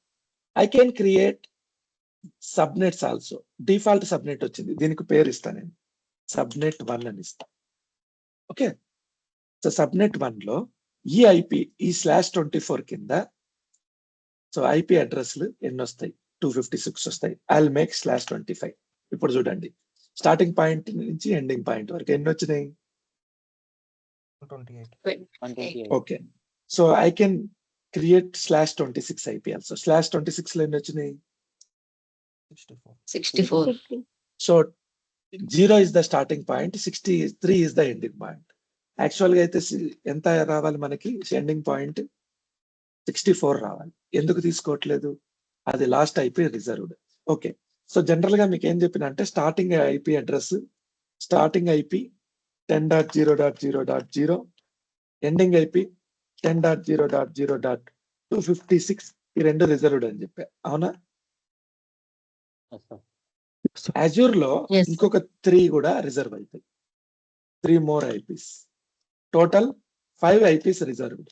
అంటే మీకు Azure లో ఒక VM క్రియేట్ చేస్తే స్టార్టింగ్ అడ్రస్ 1 రాదు. స్టార్టింగ్ అడ్రస్ ఏమొస్తుంది? 10.0.0.4 వస్తుంది. 0 రిజర్వ్డ్, 1 రిజర్వ్డ్, 2 రిజర్వ్డ్, 3 రిజర్వ్డ్. ఇవన్నీ రిజర్వ్డ్. ఎన్నైనా ఇక్కడ 1 2 3 4. 5th one వచ్చేసి 256 reserved. So total 5 IP address reserved. So 4 నుంచి స్టార్ట్ అవుతుంది, ఎండ్ అయ్యేది 255 వరకు ఎండ్ అయ్యింది. ఇది Azure లో. Now let's come to here. So 63 వరకు ఇక్కడ వచ్చింది. నెక్స్ట్ సబ్నెట్ 2 అని పెడతా. సబ్నెట్ 2 లో అడ్రస్ రేంజ్ 10.0.0.0/26 ఇస్తా. సో ఈ సబ్నెట్ కింద స్టార్టింగ్ పాయింట్ ఏమవుతుంది? 64 తర్వాత నుంచి స్టార్ట్ అవుతుంది. ఇక్కడ చూడండి, సబ్నెట్ ఓవర్లాప్ అవుతా ఉంది అంటుంది. ఇప్పుడు మనం ఏం చేయాలి? స్టార్టింగ్ పాయింట్ మార్చాలా. Starting point let me change to 64. ఇప్పుడు ఏమైంది? సో 64 తర్వాత నుంచి తీసుకుంటది. సో ఓవర్లాప్ అవ్వకూడదు. మీరు 0 ఇస్తే ఏమవుతుంది? ఇక్కడ మళ్ళీ ఓవర్లాప్ అవుతుంది. స్టార్టింగ్ పాయింట్ 0 నుంచి తీసుకుంటుంది. సో మనం 64 ఇస్తే నెక్స్ట్ ఇది 65 నుంచి తీసుకుంటుంది. ఎన్ని? 64 address. Okay, I'm creating subnet 3. Subnet 3 నేను ఏం చేస్తానో బాగా అబ్జర్వ్ చేయండి. 10.0.0.0 ఇది address range space, address space అంటారు. /25 ఇస్తా. 0 ఇస్తే ఓవర్లాప్ అవుతుంది. I'll give it 127. Let me see. Still it is overlapping. 128 series. Okay, ఇప్పుడు ఏమవుతుంది? 128 అడ్రస్ స్పేస్లని నేను ఇక్కడ వాడుకోవచ్చు. ఇక్కడ 128, ఇక్కడ 128, టోటల్ 256 అయిపోయింది. Is it clear? Anybody have Yes. any doubts? So I can make this one virtual network into 3 subnets. Click on OK. So ఇప్పుడు 1 virtual network 3 subnets create అయినాయి. So I am choosing subnet 1. Any subnets you can choose. I am choosing subnet 1 here. Go to advanced network security group, NSG అంటారు. NIC అంటే so network NIC card అంటాం general గా. Abbreviation exactly I don't remember right now. So general గా NSG group అంటారు. So go for advance, NSG group create అవుతుంది. Then come to management. Okay, do nothing here. Auto shut down ఒకటి enable చేయండి, ఎందుకంటే మీరు మర్చిపోతే automatic గా అది మిడ్ నైట్ షట్ డౌన్ అవుతుంది. ఇంకోటి గుర్తుపెట్టుకోవాల్సిన విషయం ఏంటంటే కంపెనీలో చాలా వరకు కమ్యూనికేషన్ UTC టైం జోన్ లో ఉంటది. What is time now? Time ఎంత ఇక్కడ? 9:09. కానీ మీరు వేరే కంట్రీ క్లయింట్స్ తో మాట్లాడేటప్పుడు మీరు టైం 9 అని చెప్పకూడదు. యూటీసీ టైం చెప్పాలి. What is UTC time? Let's see this. UTC to okay IST. IST అంటే Indian standard time. See this. ఇప్పుడు మనకు టైం ఎంత అయింది? 9:30 అయింది అనుకో ఫర్ ఎగ్జాంపుల్. లేకపోతే 9 అయింది అనుకుందాం. 9:10 అయింది. ఓకే. కానీ యూటీసీ టైంలో ఎంత అయినట్టు? 4 AM అయినట్టు. Is it clear? Yes, sir. So మీరు మీటింగ్ షెడ్యూల్ చేయాలనుకుంటే మన టైం ప్రకారం కాదు, వాళ్ళ టైం జోన్ ప్రకారం చేయాలి. సో మీకు ఒకవేళ ఇంటర్వ్యూ షెడ్యూల్ అయినా కూడా యూటీసీ టైంలో వస్తుంది. ఫర్ ఎగ్జాంపుల్ మీకు ఈవినింగ్ 7:30 మీటింగ్ అనుకో, 2 PM యూటీసీ టైం అని చెప్తాడు వాడు. 2:30 PM యూటీసీ అంటే మీకు 8 PM అయినట్టు. యూటీసీ అనేది universal time. Okay. So universal time నుంచి మన టైం ఎలా వస్తదంటే +5:30. +5:30 అనేది మన time zone. So IST time zone అని కొట్టారనుకోండి. సో +5 యూటీసీ +5:30 కొడితే మన టైం వస్తది. అంటే 5:30 5 అవర్స్ 30 మినిట్స్ వెనకల ఉంది యూటీసీ టైం. అలాగే మీరు యూఎస్ క్లయింట్లతో వర్క్ చేస్తా ఉంటారు. యూఎస్ లో డిఫరెంట్ టైం జోన్స్ ఉన్నాయి. ఈఎస్టీ ఒక టైం జోన్, పిఎస్టీ ఒక టైం జోన్. ఓకే. సో మళ్ళీ టైం జోన్ లో వాళ్ళకి 6 months కి ఒకసారి టైం జోన్ మారిపోతది. ఇది ఈఎస్టీ కదా. ఈఎస్టీ కాస్త ఈటీకి మారిపోతది. అంటే ఈడిటి అంటారు. డే లైట్ సేవింగ్ అంటారు. 1 hour ముందుకు మారిపోతది. Okay. Don't confuse. So time zones గురించి తర్వాత తెలుసుకుందాం. సో ఇప్పుడు జనరల్ గా మీరు యూఎస్ బేస్డ్ క్లయింట్ తో వర్క్ చేశారనుకోండి, మీరు meetings EST to IST converter దగ్గర పెట్టుకోవాలి. సో టైమ్స్ కూడా ఇక్కడ టైమ్స్ మీరు అడిషనల్ టైమ్స్ యాడ్ చేసుకోవచ్చు. Open this. మీరు మీటింగ్ షెడ్యూల్ చేయాలనుకుంటే ఇప్పుడు right now EDT is going on. Eastern daylight saving అంటారు. సో మన టైం ఎంత? ఫర్ ఎగ్జాంపుల్ 9:30 అయింది. వాళ్ళకి ఇప్పుడు టైం ఎంత అయింటది? See this 12:30 అయింటది. మనకు 10 అయితే వాళ్ళకి 12:30 AM మిడ్ నైట్ అది. ఓకే. మన 10 AM వాళ్ళ 12:30 AM. సో మీరు మీటింగ్ షెడ్యూల్ చేసేటప్పుడు వాళ్ళ ఆఫీస్ టైంలో చేయాల్సింది ఉంటుంది. ఫర్ ఎగ్జాంపుల్ 10 o'clock వాళ్ళకి 10 o'clock అంటే మనకు 7 PM. వాళ్ళకి మార్నింగ్ 10 AM అంటే మనకు 7 PM. So hey team, I am creating meeting on 10 AM EDT timing. మనం క్లయింట్ కోసం వర్క్ చేస్తున్నప్పుడు క్లయింట్ టైం జోన్ లో మాట్లాడాలి. So 10 AM EDT I'm scheduling a meeting అంటాం. అంటే దాని అర్థం ఏంది? 7:30 మనకు evening. Okay. So 7:30 evening meeting connect అయ్యాము. మీటింగ్ కనెక్ట్ అయిన తర్వాత గుడ్ ఈవినింగ్ అనకూడదు. వాళ్ళకి మార్నింగ్ అది. విష్ చేసేటప్పుడు గుడ్ మార్నింగ్ అనాలి. వాళ్ళు మనల్ని విష్ చేసేటప్పుడు గుడ్ ఈవినింగ్ అంటారు. సో అలా ఇక్కడ ఏం తీసుకుందంటే యూటీసీ టైం తీసుకుంది. యూటీసీ టైం 7 PM అంటే ఎప్పుడు? UTC to IST converter.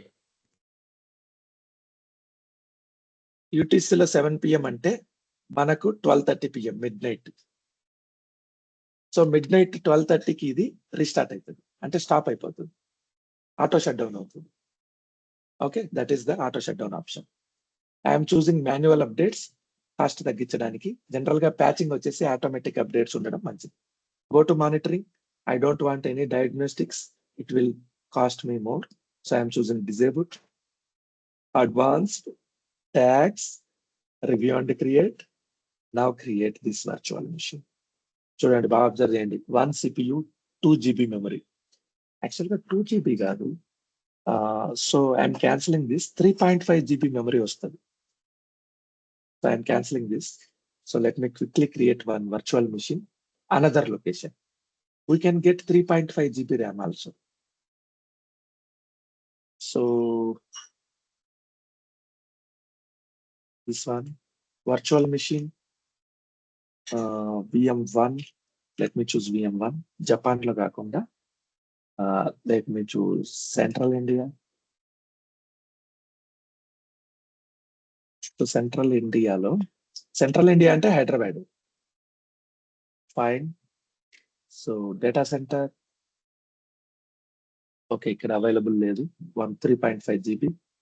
Let me choose Southeast Asia.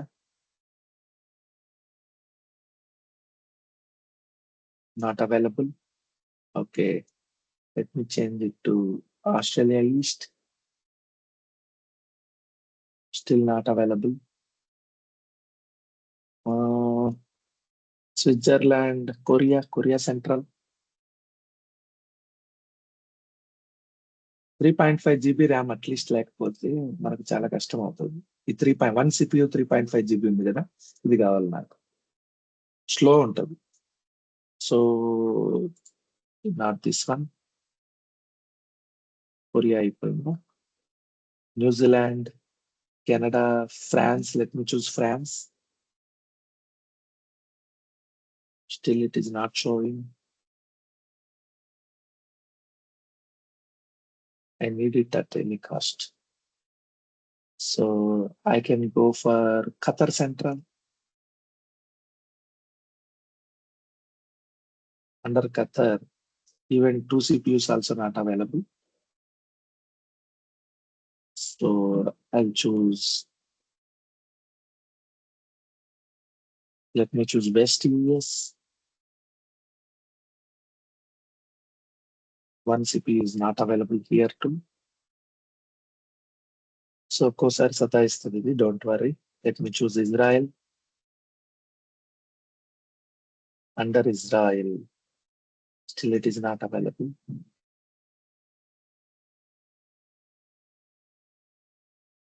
UAE. Why it is not showing? General గా చూపిస్తుంది.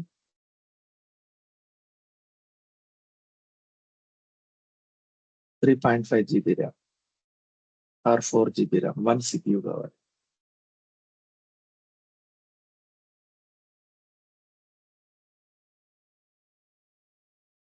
Two GB RAM సరిపోతుంది. Okay. For free trial, I need, so what is the size we want? DS1 V2. చూడండి, standard DS1 V2 దీని పేరు. Standard DS1 V2 PM size. Which Azure region is available now?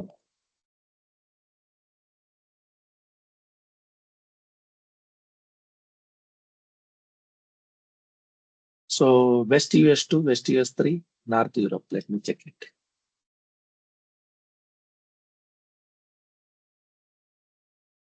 West US 2.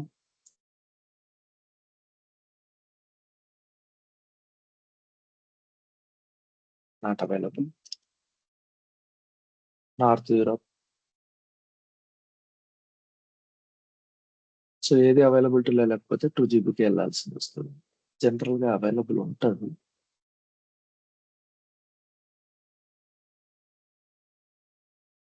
Not available.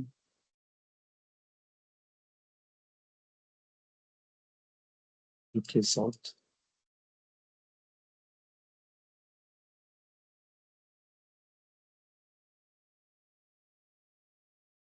Yeah.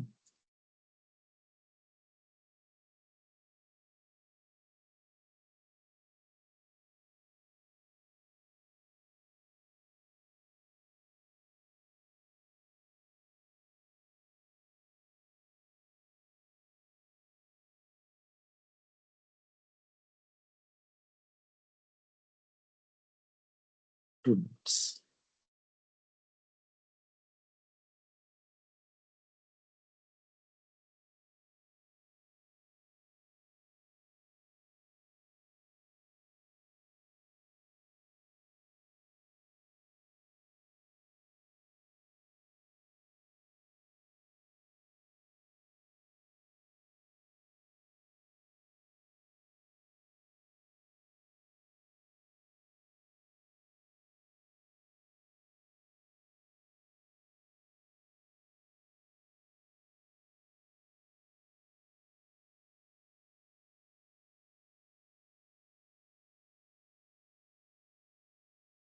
Try చేద్దాం. 2 minutes late అయినా పర్లేదు. అది వస్తే మనకు చాలా ఈజీగా ఉంటది. లేకపోతే మన కోర్స్ సరిపోవు ఫ్రీ ట్రయల్‌కి. Central New Zealand north.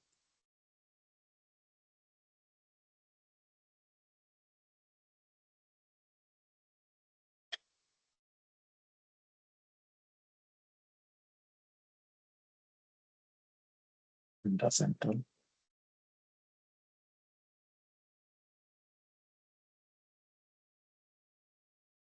Grand central. ఇంతకుముందు బాగుండేవి ఇవి. సైజ్ ఇప్పుడు ఎందుకు లేవు. Germany west. No, not available. Italy north.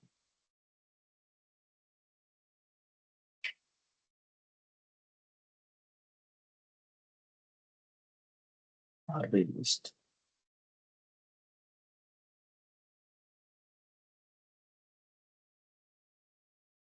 Poland. Spain.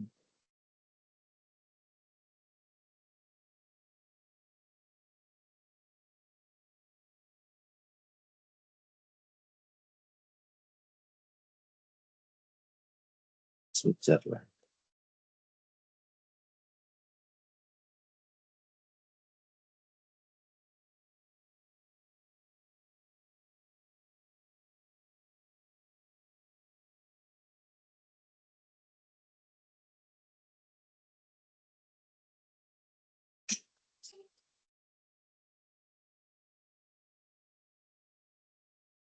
Okay.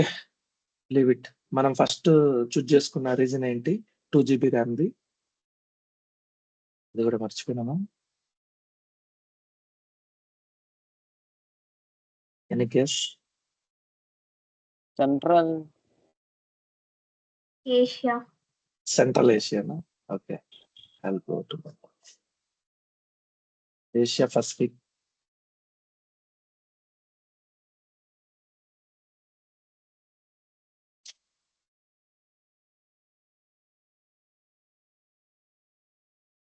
Asia centre. Australia సెంట్రలా? కాదు కదా?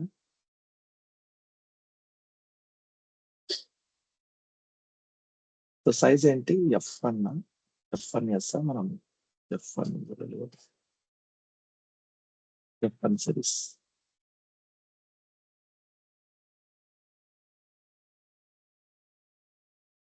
వన్ సిక్స్టీ 2 జీబీ ఐఆప్స్ తక్కువ ఉంది.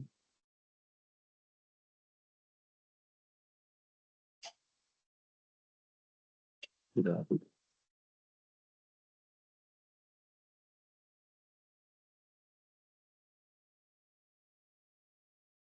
సో మనం ఫస్ట్ చూజ్ చేసుకుంది ఎవరికైనా ఐడియా ఉందా ఎగ్జాక్ట్ గా? ఫస్ట్ అయితే సెంట్రల్ సౌత్ అని హైదరాబాద్ తీసుకున్నాం sir. Hyderabad. Okay. Sir central Hyderabad తీసుకున్నాం. ఫస్ట్ లో అదే మనం పెట్టాము, కానీ 3 GB లేదనేసి మనం వేరే తీసుకుంటాం.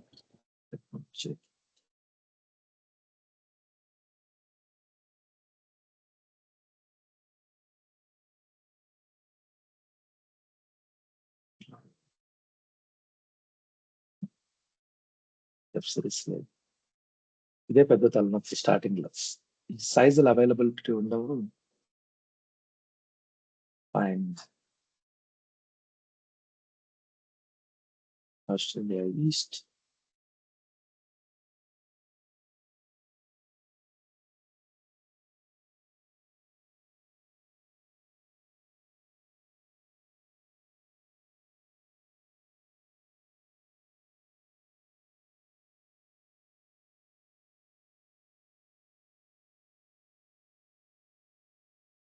We are getting a lot of time waste here.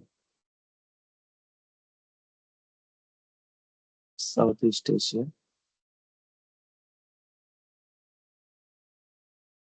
So ఆ సైజ్ లేకపోతే వేస్ట్, మనం ఇంత డొమైన్ చేయలేదు. ఇంకా పెయిడ్ వర్షన్ అన్నా తీసుకోవాలి.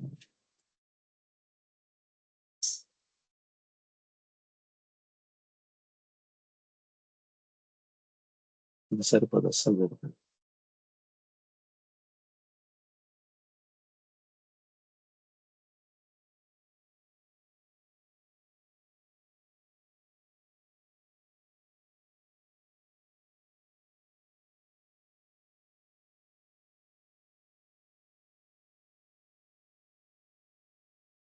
చాలా స్లో ఉంటుంది.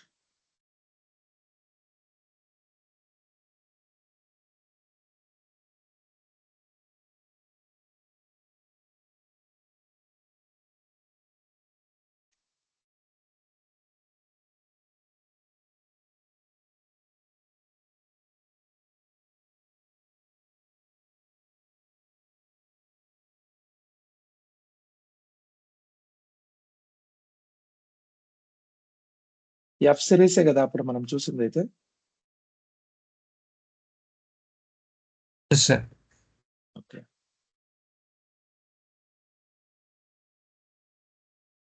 Canada, south India, Korea, south Japan east అనుకుంటా. Japan east. Try this.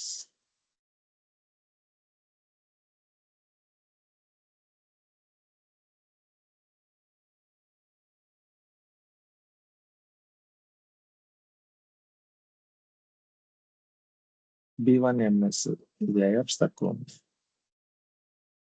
ఎక్కడ చూసాను అది కనిపించట్లేదు.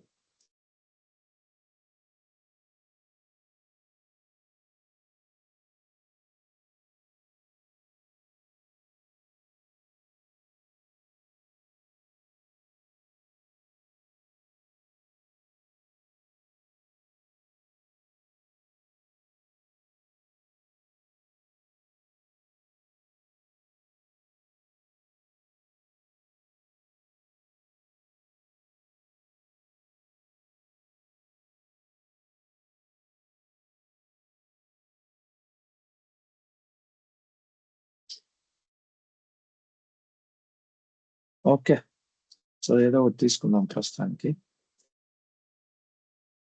మనం ముందుకైతే ఉండాలి.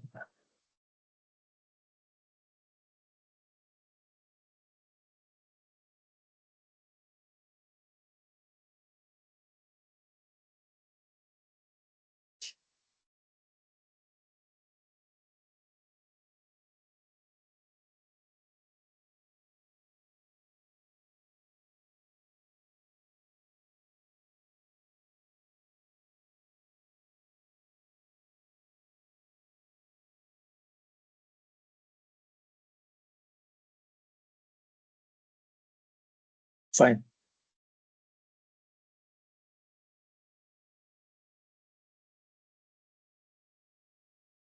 Right now I am choosing this one, D series. Okay.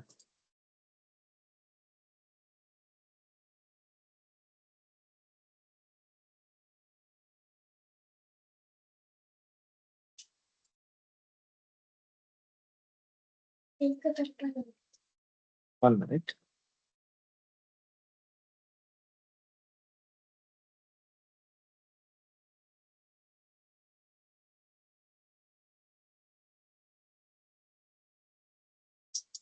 So username admin @123 password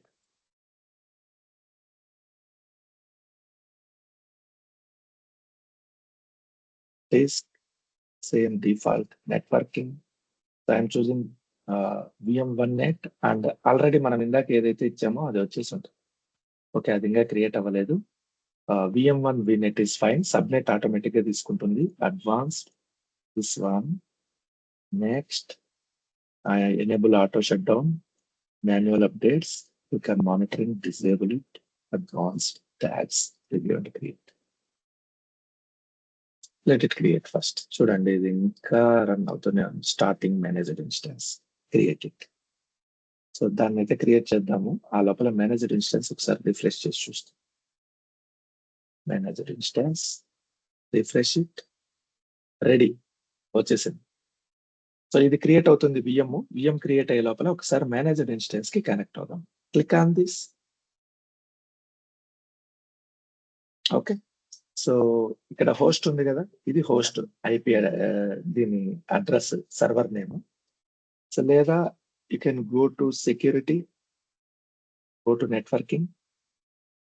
so ఇక్కడ చూడండి, ఇది exact with port number 3342 port number, దీని end point. Copy this. Now go to SSMS in your computer. మనం public IP enable చేసాము. GPS password. What is password? Just minute.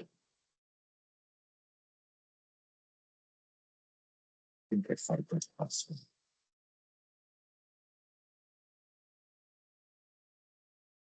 This one. Let me connect. ఇది managed instance connect అయింది చూడండి. అలాగే SQL database కూడా connect అవుదాము.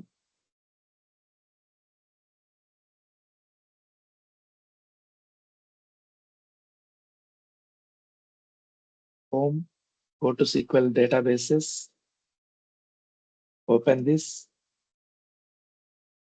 Okay, ఇది server name, copy server name, connect to it, give it here, password is admin@123. Connect it. ఇది connect అయిందా? Yes, connected. Okay, ఇప్పుడు డిఫరెన్స్ చూడండి. This is on prime. Let me make it in June.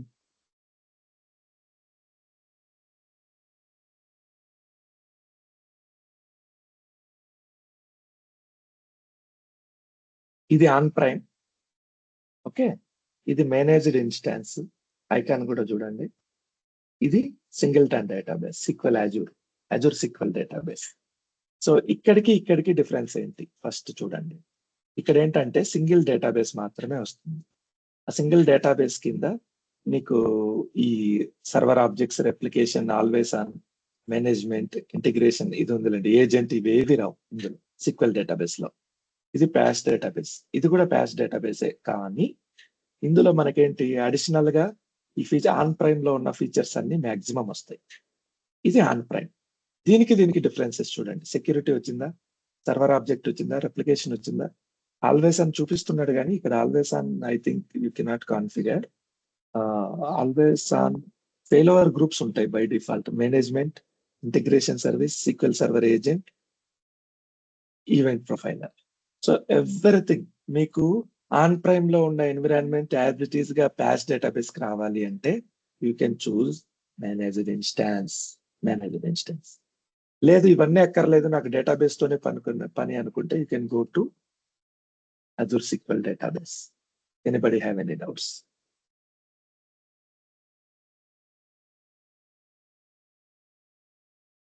No.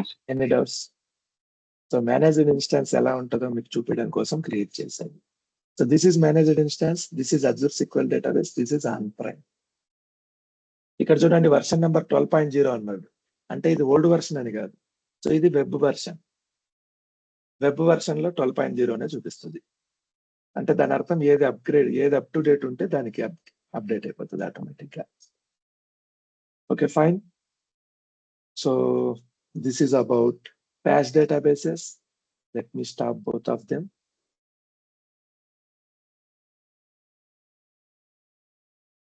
వీలైతే migrations అప్పుడు managed instance కి migrate చేయడానికి try చేద్దాం. Right now it is very costly product. Let me stop it.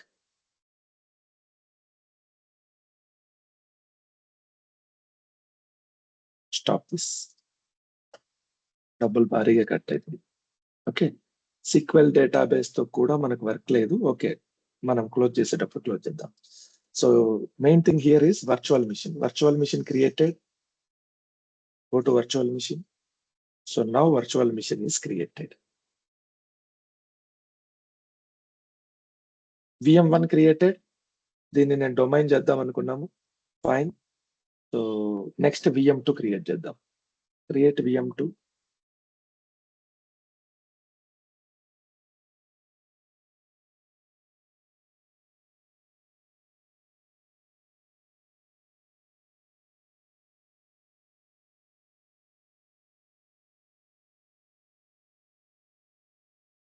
So ఇందాక ఏ location లో చేసాం ఇది? Go to virtual machines, Korea central. Same location లో కొరియా సెంట్రల్. సో ఇప్పుడు ఫాస్ట్ గా అయిపోతుంది. అవైలబిలిటీ జోన్ 1, ఇమేజ్ వచ్చేసి 2019. VM క్రియేట్ చేయడం చాలా ఫాస్ట్ గా చేయొచ్చు, చాలా ఈజీగా అయిపోతుంది. I'll choose 16 GB. So GBS is the ID. Admin at rate 123 is the password. RDP disk I don't want. Okay, network. So network జాగ్రత్తగా అబ్జర్వ్ చేయండి. ఇంతకు ముందు మీరు ఏ నెట్వర్క్ లో అయితే క్రియేట్ చేశారో అదే నెట్వర్క్ లో మీరు మళ్ళీ VM క్రియేట్ చేయాలి. డిఫరెంట్ నెట్వర్క్ లో చేయకూడదు ఇప్పుడు. సో మనకు వర్చువల్ నెట్వర్క్స్ ఎక్కడ ఉన్నాయి చూడాలనుకుంటే మీకు క్రియేట్ అయినవి go to virtual networks. Here VM1 VNet అనేది మనం కొరియా సెంటర్ లో క్రియేట్ చేసాం. అదే VNet లో ఇప్పుడు మళ్ళీ క్రియేట్ చేయాలి VM1 VNet. Fine. So default same address space, advance. Okay, choose this option, management, manual updates, monitoring, disable it, advanced tags, review and create. So ఇది క్రియేట్ అయిపోయే లోపల మనం దాన్ని డొమైన్ కంట్రోలర్ చేద్దాం. Create this.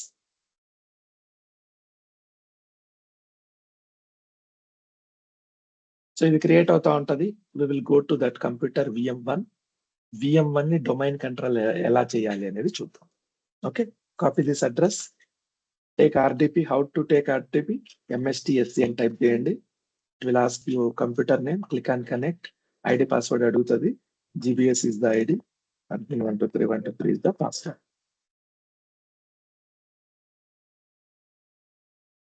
సో ఇప్పుడు మనము VM1 ని domain చేస్తున్నాం,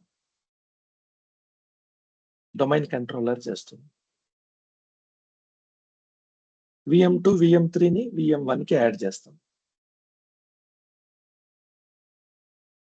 fine. So as per your knowledge దీనికి IP అడ్రస్ ఏమొచ్చి ఉంటుంది చెప్పండి. మనం తీసుకున్న సిరీస్ 10.0.0.0. ఫస్ట్ కంప్యూటర్ కి ఏ IP అడ్రస్ వస్తుంది? Any guess? 0.0.0. 4 వస్తుంది. ఎందుకంటే అజూర్ లో మిగిలినవన్నీ reserve. Azure. Yes. 10.0.0.4. Fine. Subnet class C IP ఈ 3 బ్లాక్ చేస్తున్నాం. Okay, now let me start here. So బాగా అబ్జర్వ్ చేయండి డొమైన్ కంట్రోలర్ ఎలా చేస్తున్నాము. So open this PC. So C drive ఒక్కటే ఉంది.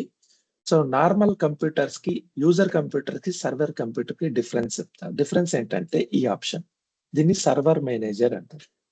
ఇది యూజర్ కంప్యూటర్ లో ఉండదు, సర్వర్ ఆపరేటింగ్ సిస్టమ్ లోనే ఉంటది. విండోస్ 10, 11 అందులో ఉండదు. Windows server 2019 data center edition install చేసాం, అందులో ఉంది. ఓకే, సో సర్వర్ మేనేజర్ ఇది సర్వర్ మేనేజర్. దీన్ని ఓపెన్ చేయండి. యాడ్ రోల్స్ అండ్ ఫీచర్స్ బాగా గుర్తుపెట్టుకోండి. am I recording this session? So ఇది మన computer, remote computer. Yes, okay fine. So ఇప్పుడు నేనేం చేస్తున్నా, add roles and features, click on next. Okay, click on next. ఇది ఇలాగే ఉంచండి, same as it is default. Click on next. ఇక్కడ మీరు ఏం చేయాలంటే యాక్టివ్ డైరెక్టరీ డొమైన్ సర్వీసెస్ అనే ఒక ఆప్షన్ ఉంది. What is active directory? We will discuss tomorrow. So active directory domain services click చేయండి, యాడ్ ఫీచర్స్ కొట్టండి. తర్వాత DNS సర్వర్ అని ఇంకోటి ఉంటుంది, ఇది క్లిక్ చేయండి, యాడ్ ఫీచర్స్ కొట్టండి. So DNS active directory I will discuss tomorrow. Click on next. ఇది మనం చేయం రియల్ టైమ్ లో, విండోస్ అడ్మిన్స్ చేస్తారు, కానీ ఇక్కడ డెమో పర్పస్ మనం చేస్తున్నాం. ఓకే, మీకు ఒకవేళ కన్ఫ్యూజన్ గా ఉంటే డోంట్ వర్రీ, రియల్ టైమ్ లో మనం ఇది చెయ్యం. కానీ డెమో చేయాలంటే మాత్రం మీకు ఇది చేసుకోవాలి ఓన్గా. జస్ట్ నెక్స్ట్ నెక్స్ట్ కొట్టే అంతే, ఏం చేయలేదు నేను. Active directory domain services, DNS service, ఈ 2 ఫీచర్స్ యాడ్ చేసి నెక్స్ట్ నెక్స్ట్ కొట్టి ఇన్స్టాల్ కొట్టా. నేను ఏం చేయట్లేదు చూడండి. యాడ్ రోల్స్ అండ్ ఫీచర్స్ కొట్టా, active directory domain services, DNS services, ఈ 2 యాడ్ చేశాను. నెక్స్ట్ నెక్స్ట్ నెక్స్ట్ కొట్టి ఇన్స్టాల్ కొట్టా. ఇది ఇన్స్టాల్ అవుతుంది. Let it install.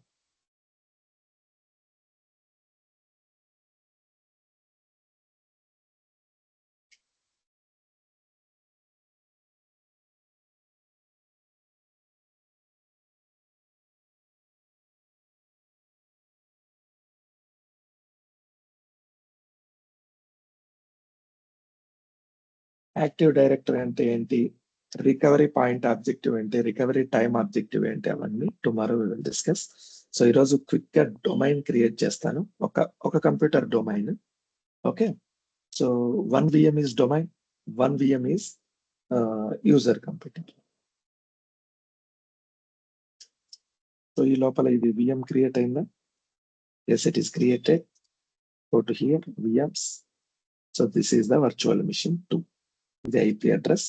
మీరు దీన్ని కనెక్ట్ కావాలంటే ఇక్కడ RDP తీసుకోండి, MSTX అని కొట్టండి, IP అడ్రస్ ఇవ్వండి, కనెక్ట్ కొట్టండి. GBS is the ID, .123.123 is the password. So మనకి ఇప్పుడు 2 రిమోట్ కంప్యూటర్స్ ఉన్నాయి. రిమోట్ కంప్యూటర్ 2 ఇది, రిమోట్ కంప్యూటర్ 1 ఇది. Okay, it is completed. So close this. So close అయినా కొట్టచ్చు లేదా ప్రమోట్ అయినా కొట్టచ్చు. Right now I'm closing this. Close చేస్తూనే ఇక్కడ మీకు ఈ సింబల్ కనిపిస్తుంది చూడండి, yellow mark symbol, exclamatory mark flag లో, ఇది క్లిక్ చేయండి. ఇక్కడ promote this server to domain controller అని కనిపిస్తుంది. కనిపిస్తుందా?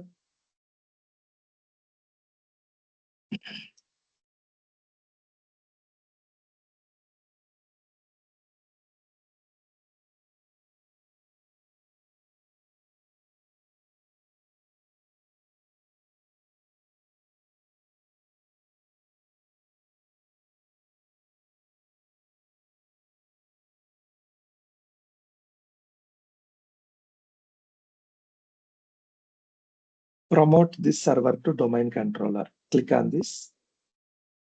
బాగా అబ్జర్వ్ చేయండి. What is forest, what is domain, everything we will discuss tomorrow. Right now you click this option, add a new forest. Forest పేరు ఏంటంటే gbs.com, లేకపోతే I use gigabytes.com. సో మీరు ఎలా అయితే google.com, amazon.com అంటారో, సో అలా domain name ఒకటి ఇస్తున్నాం, gigabytes.com.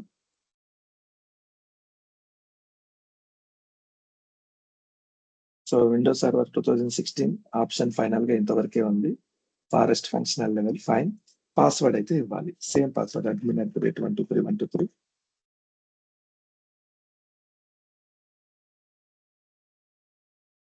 Click on next. Same up. Yeah, don't touch anything here. Click on next. So gigabytes అనే నేమ్ వస్తుంది ఇక్కడ. చాలా సింపుల్, ఒక 2-3 టైమ్స్ చూడాలి అంతే, స్టెప్స్ నోట్ చేసుకుంటే ఈజీగా అయిపోతుంది. గిగాబైట్స్ నేమ్ వచ్చింది. Click on next. మీకు సెక్యూరిటీ టాపిక్ చెప్పేటప్పుడు డొమైన్ లెవెల్ లాగిన్స్ అని చెప్పా, అవి ఇక్కడ చూపిస్తాను. Click on next. నెక్స్ట్ అన్ని నెక్స్ట్లే, ఏముండదు, జస్ట్ డొమైన్ నేమ్ ఇవ్వడం వరకే. డొమైన్ నేమ్, పాస్వర్డ్ ఇస్తున్నాం. ఇన్స్టాల్. ఇప్పుడు ఇది డొమైన్ కంట్రోలర్ గా మారిపోతుంది. Okay, let me minimize it. Now open another computer, remote computer. So ఇది ఏంటి, VM2. VM2 లో మనము SQL సర్వర్ ని ఇన్స్టాల్ చేద్దాం. హలో, సో SQL సర్వర్ ని ఎలా ఇన్స్టాల్ చేయాలి? టేక్ మైక్రోసాఫ్ట్ ఎడ్జ్ బ్రౌజర్, ఏదో ఒక బ్రౌజర్ తీసుకోవాలి. Edge, google.com. మనం కొరియాలో క్రియేట్ చేసాం కదా, కొరియా లాంగ్వేజ్ వస్తుంది చూడండి.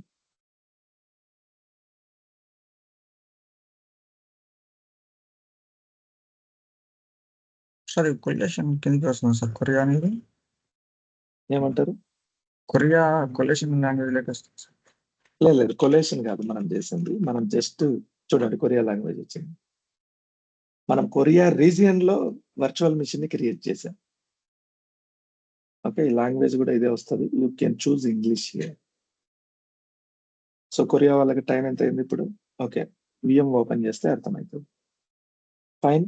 ఇక్కడ మనకేం కావాలి? SQL server 2022 download. సో ఇదంతా కొరియా లాంగ్వేజ్ వచ్చింది చూడండి.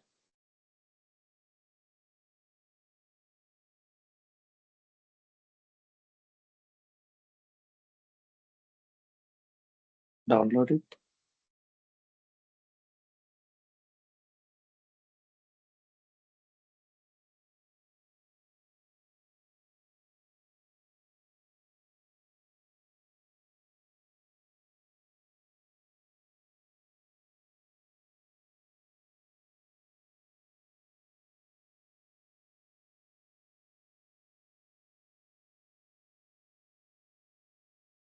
ఓకే, SQL సర్వర్ డౌన్లోడ్ అవుతుంది, అలాగే SSMS ని కూడా డౌన్లోడ్ చేద్దాం. SSMS download.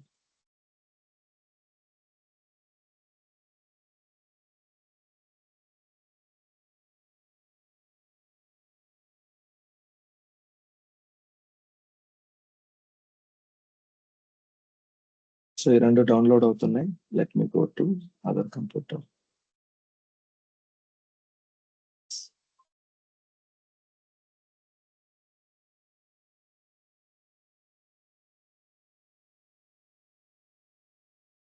ఓకే, ఆ కంప్యూటర్ ఆల్రెడీ స్టాప్ అయిపోయింది, ఎందుకంటే అది కంప్యూటర్ లో active directory domain controller create అయిన తర్వాత ఆటోమేటిక్ గా అది స్టాప్ అయిపోతుంది, రీస్టార్ట్ అవుతుంది. Okay, let me start it again. So VM1 ఇప్పుడు డొమైన్ కంట్రోలర్ అయిపోయింది. Copy this IP, Ctrl+C, open MSTSC, give IP address. ఇప్పుడు మనము domain name slash user name ఇవ్వాలి, డైరెక్ట్ యూజర్ నేమ్ ఇవ్వకూడదు, ఎందుకంటే ఇది డొమైన్ అయింది. More choice, go to user different account. బాగా అబ్జర్వ్ చేయండి, gigabytes/gbs. సో మనం డొమైన్ కింద ఉన్నాం, ఇప్పుడు యూజర్ కింద కాదు. admin@123.123. click on yes. So now it will connect as a domain controller. ఇది టైం పడుతుంది, 10 minutes పడుతుంది ఫస్ట్ టైం ఓపెన్ చేసినప్పుడు. ఇదంతా పాలసీస్ అన్ని ఇన్స్టాల్ చేసుకుంటది. ఆ లోపల మనం VM2కి వెళ్దాం. VM2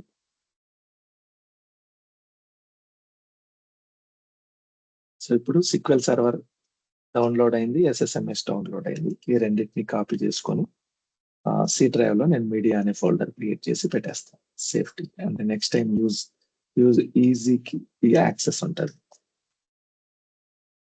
సో ఇప్పుడు నేను ఏం చేసా చెప్పండి.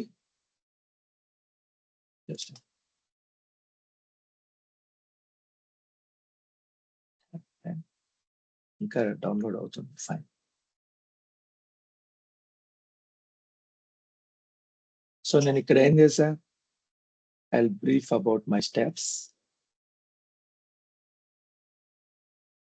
ఒక VM క్రియేట్ చేసా, VM1, దాన్ని డొమైన్ చేశాను, domain controller. Next VM2 create చేశాను, దాంట్లో SQL సర్వర్ ని డౌన్లోడ్ చేశాను. ఇప్పుడు నేను ఇంకా ఏం చేయలేదు. సో వర్చువల్ నెట్వర్క్స్ అంటే ఏంటో ఎక్స్ప్లెయిన్ చేశాను, ఫైన్. ఇప్పుడు నెక్స్ట్ ఏం చేయాలి మనం, దీంట్లో VM2 లో SQL సర్వర్ ని ఇన్స్టాల్ చేయాలి. దానికంటే ముందు ఈ VM2ని ఈ డొమైన్ కి యాడ్ చేయాలి. ఎలా యాడ్ చేస్తాం అనేది చూపిస్తాం.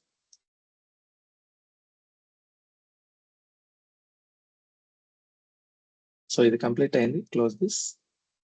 Yes, go to downloads, copy it from here to C drive media. So మీరు డొమైన్ కంట్రోలర్ కి యాడ్ చేయాలంటే ఫస్ట్ డొమైన్ కంట్రోల్ యాక్టివేట్ అవ్వాలి, ఇంకా ఇది ఇన్స్టాల్ చేస్తుంది సర్టిఫికేట్స్. సో వన్స్ ఇది ఓపెన్ అయిన తర్వాత ఈ కంప్యూటర్ నుంచి మీ కంపెనీలో ఉండే మల్టిపుల్ కంప్యూటర్స్ ని కంట్రోల్ చేయొచ్చు ఈ డొమైన్ కి యాడ్ చేస్తే.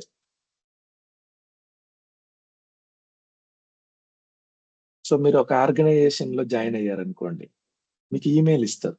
ఈమెయిల్ ఎలా ఇస్తారు, for example Supraja Supraja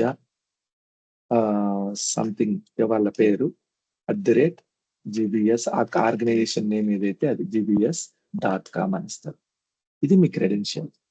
so next time నుంచి ఫర్ ఎగ్జాంపుల్ సుప్రజ 0561 అని ఇట్లా ఉందనుకోండి, సో మోస్ట్లీ డాట్ ఇస్తారు, ఇలా ఇచ్చారనుకోండి.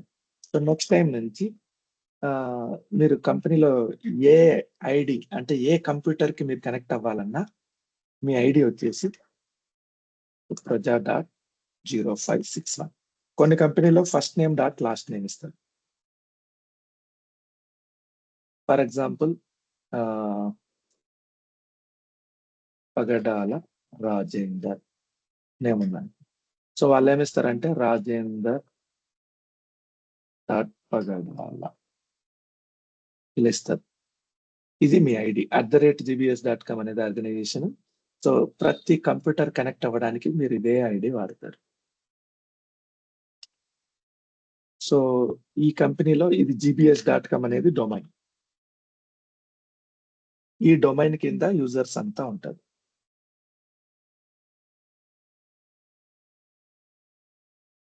Still it is installing.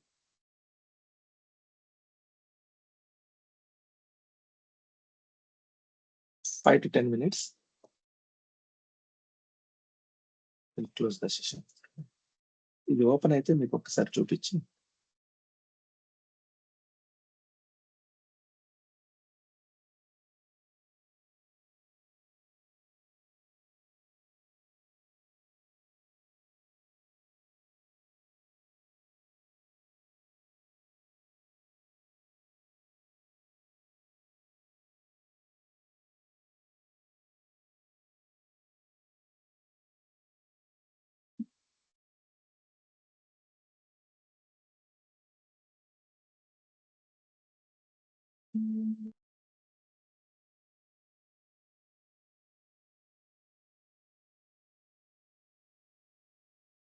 Okay it is open final. So ఇప్పుడు ఇది డొమైన్ అన్నమాట. మీకు ఎలా తెలుస్తుంది ఇది డొమైన్ అని? సో జనరల్ గా మీరు యూజర్స్ క్రియేట్ చేసేటప్పుడు ఒక కమాండ్ వాడతారు, గుర్తుందా? LUSRMGRMSC అని చెప్పాను మీకు. సో LUSRMGR.MSC ఇది ఓపెన్ చేశారనుకోండి, మీకు లోకల్ యూజర్స్ వస్తారు. ఇక్కడ లోకల్ యూజర్స్ రారు, ఎందుకంటే ఇది domain controller. The computer VM1 is domain controller. Okay, so ఇక్కడ డొమైన్ యూజర్స్ ఉంటారు. డొమైన్ యూజర్స్ ని ఎలా ఓపెన్ చేయాలి? Run command DSA.MSC is the command. So ఇక్కడ active directory users and computers, ఇది gigabytes.com అనేది మీ డొమైన్. ఇందులో ఉన్న కంప్యూటర్స్ కొడితే ఏం లేవు ప్రస్తుతానికి. యూజర్స్ వీళ్ళంతా యూజర్స్, GBS అనే అతను యూజర్. ఓకే, సో ఇది డొమైన్ అన్నమాట. DSA.MSC కొడితే అది డొమైన్ లో అయితే ఓపెన్ అవుతుంది. సో ఇప్పుడు ఈ కంప్యూటర్ IP ఏంటి? What is the IP of this computer? 10.0.0.4. 4. So IP config 10.0.0.4. ఇంకో కంప్యూటర్ క్రియేట్ చేసినాం కదా, దాని IP ఏమైంటది? 5. 10.0.0.5. సో ఈ కంప్యూటర్ కి ఆ కంప్యూటర్ కి కమ్యూనికేషన్ ఉందా లేదా చెక్ చేస్తుంది. అంటే ఈ కంప్యూటర్ లోంచి ఆ కంప్యూటర్లకి ఫైల్స్ ట్రాన్స్ఫర్ చేయగలుగుతామా, ఏదైనా డేటా ట్రాన్స్ఫర్ చేయగలుగుతామా? సో అలా చెక్ చేయాలనుకుంటే మనం పింగ్ కమాండ్ వాడతాం. పింగ్ లో ఏంటంటే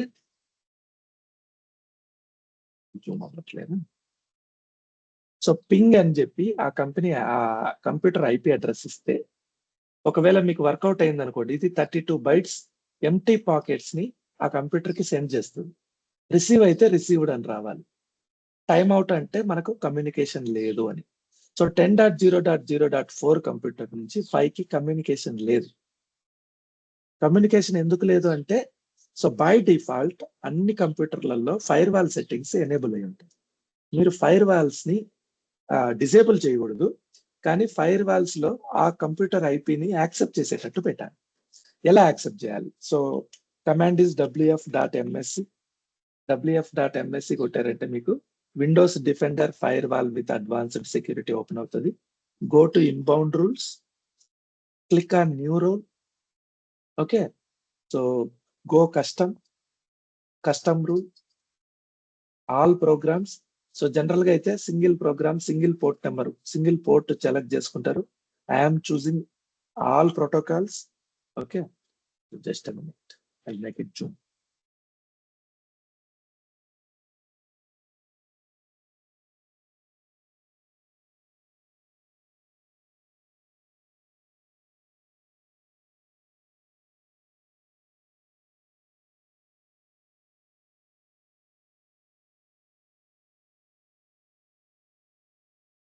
so protocols, all protocols, click on next.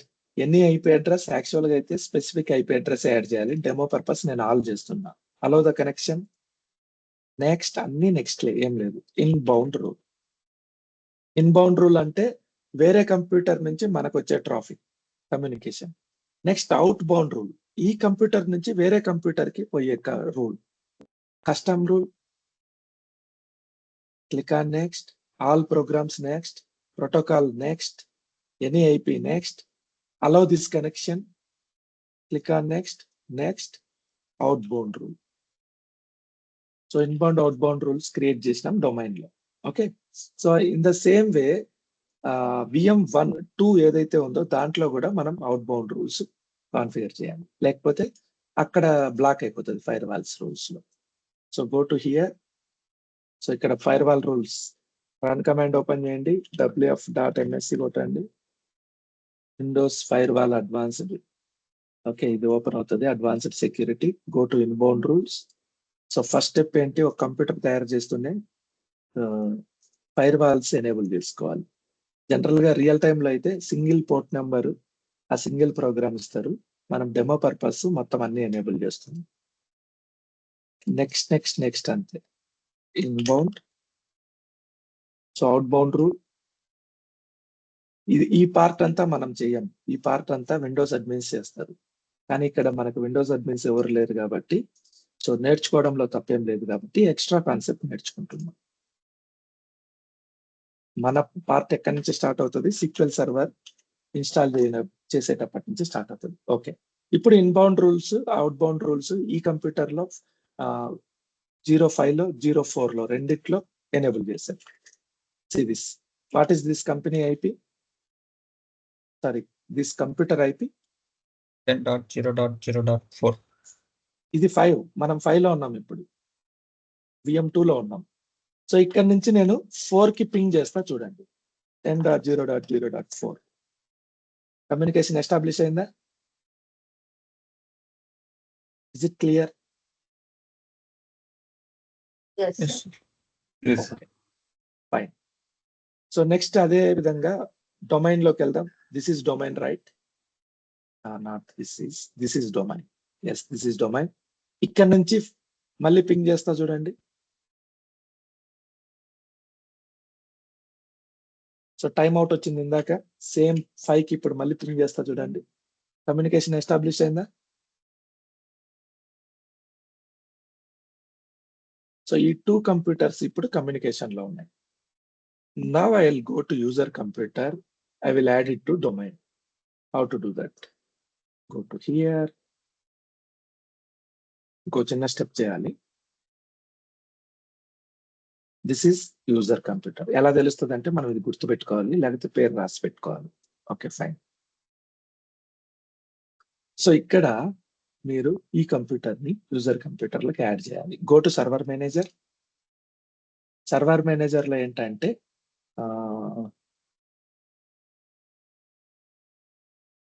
Go to local server. ఇక్కడ కంప్యూటర్ నేమ్ ఉంది కదా, దాని మీద క్లిక్ చేయండి, లేదా వర్క్ గ్రూప్ మీద క్లిక్ చేయండి. సో ఇక్కడ మీకు రీనేమ్ దిస్ కంప్యూటర్ వస్తుంది. Click on this. ఇక్కడ డొమైన్ నేమ్ వస్తుంది. డొమైన్ నేమ్ ఏదైతే అది ఇవ్వండి, gigabytes.com. Click on okay. Okay కొడితే ఐడి పాస్వర్డ్ అడగాలి, కానీ ఇక్కడ అడగదు. ఎందుకంటే ఈ gigabytes.com ని ఇంటర్నెట్ లో వెతుక్కుంటది అది. ఈ వెబ్సైట్ ఏదైతే ఉందో gigabytes.com అని ఇంటర్నెట్ లో వెతుకుతూ ఉంటది, ఇంటర్నెట్ లో దానికి దొరకదు. That is the issue. See this.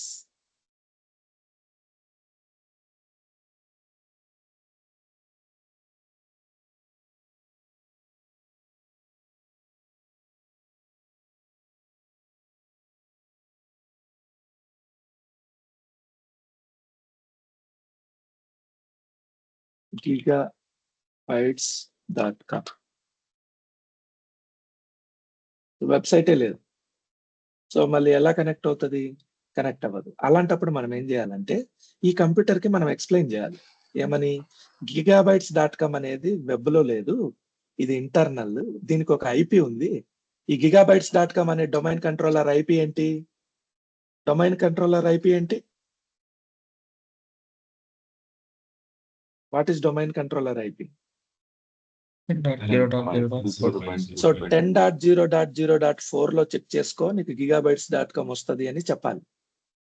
దీన్నే డిఎన్ఎస్ సర్వర్ అంటారు, domain naming system.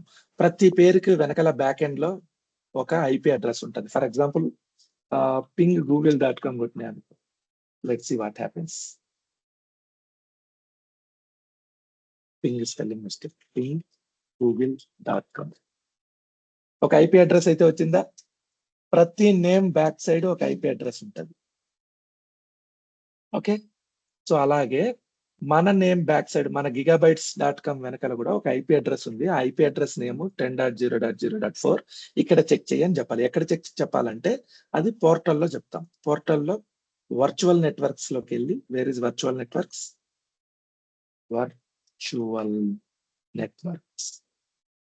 Virtual networks లో VM1 ఉంది కదా, VNet. ఈ VNet లోకి వెళ్ళి మనము okay, go to settings, subnets, not subnets. So don't worry, ఇవన్నీ tomorrow I will repeat again.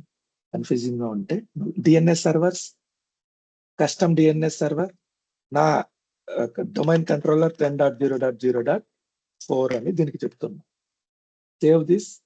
Save చేసిన తర్వాత మనం ఒకసారి కంప్యూటర్స్ రీస్టార్ట్ చేసి స్టార్ట్ చేయాలి. సేవ్ అయింది, go to home, go to virtual machines. So రెండింటిని రీస్టార్ట్ చేస్తున్నా ఒకేసారి. రీస్టార్ట్ ఇక్కడ నుంచి కూడా చేయొచ్చు, లేదా గో టు హియర్, ఇక్కడ రీస్టార్ట్ కొట్టాను. 5 minutes ఎక్కువ తీసుకుని టైం, ఈరోజు ఎక్కువ మాట్లాడుకున్నాం. Only 5 minutes. I will close this session. Restarting here, this machine and another machine, restart here. So what are the steps we followed here? Steps చూడండి. First VM1 created, తర్వాత ఏం చేసాం, VM2 క్రియేటెడ్, తర్వాత ఏం చేసాం, VM1 లో made it domain controller. ఎలాగా? 2 features add చేసాం, active directory, domain services, DNS server. ఈ రెండు యాడ్ చేసి నెక్స్ట్ కొట్టి promote this as domain controller కొట్టాము. అది డొమైన్ కంట్రోలర్ అయింది. ఓపెన్ అయిన తర్వాత ఏం చేసాము, wf.msc కొట్టి ఫైర్ వాల్ రూల్స్ ఎనేబుల్ చేసాం VM1 లో అండ్ VM2 లో. ఎందుకు? రెండింటికి మధ్యలో కమ్యూనికేషన్ ఎస్టాబ్లిష్ చేసాం. తర్వాత ఏం చేస్తున్నాం, VNetకి వెళ్ళి VNet లో DNS సర్వర్ లో okay, so IP address, domain controller IP address ఇచ్చాం. తర్వాత రీస్టార్ట్ చేశాం 2 కంప్యూటర్స్. ఇంతవరకు మనం చేసింది ఇవి స్టెప్స్. ఫైన్. సో ఇప్పుడు మళ్ళీ ఒకసారి MSTS RDP తీసుకుందాం. RDP. So this is secondary computer, this is prime. What is the primary computer address? Domain controller address is this one. Connect to this. So domain controller IP gigabytes user name వాడాలి మనం, ఎందుకంటే domain controller name వచ్చేసి gigabytes. Okay, password వచ్చేసి admin @123. Click on okay, click on yes. అలాగే same second computer ని కూడా open చేస్తున్నాం. MSTSC RDP connection.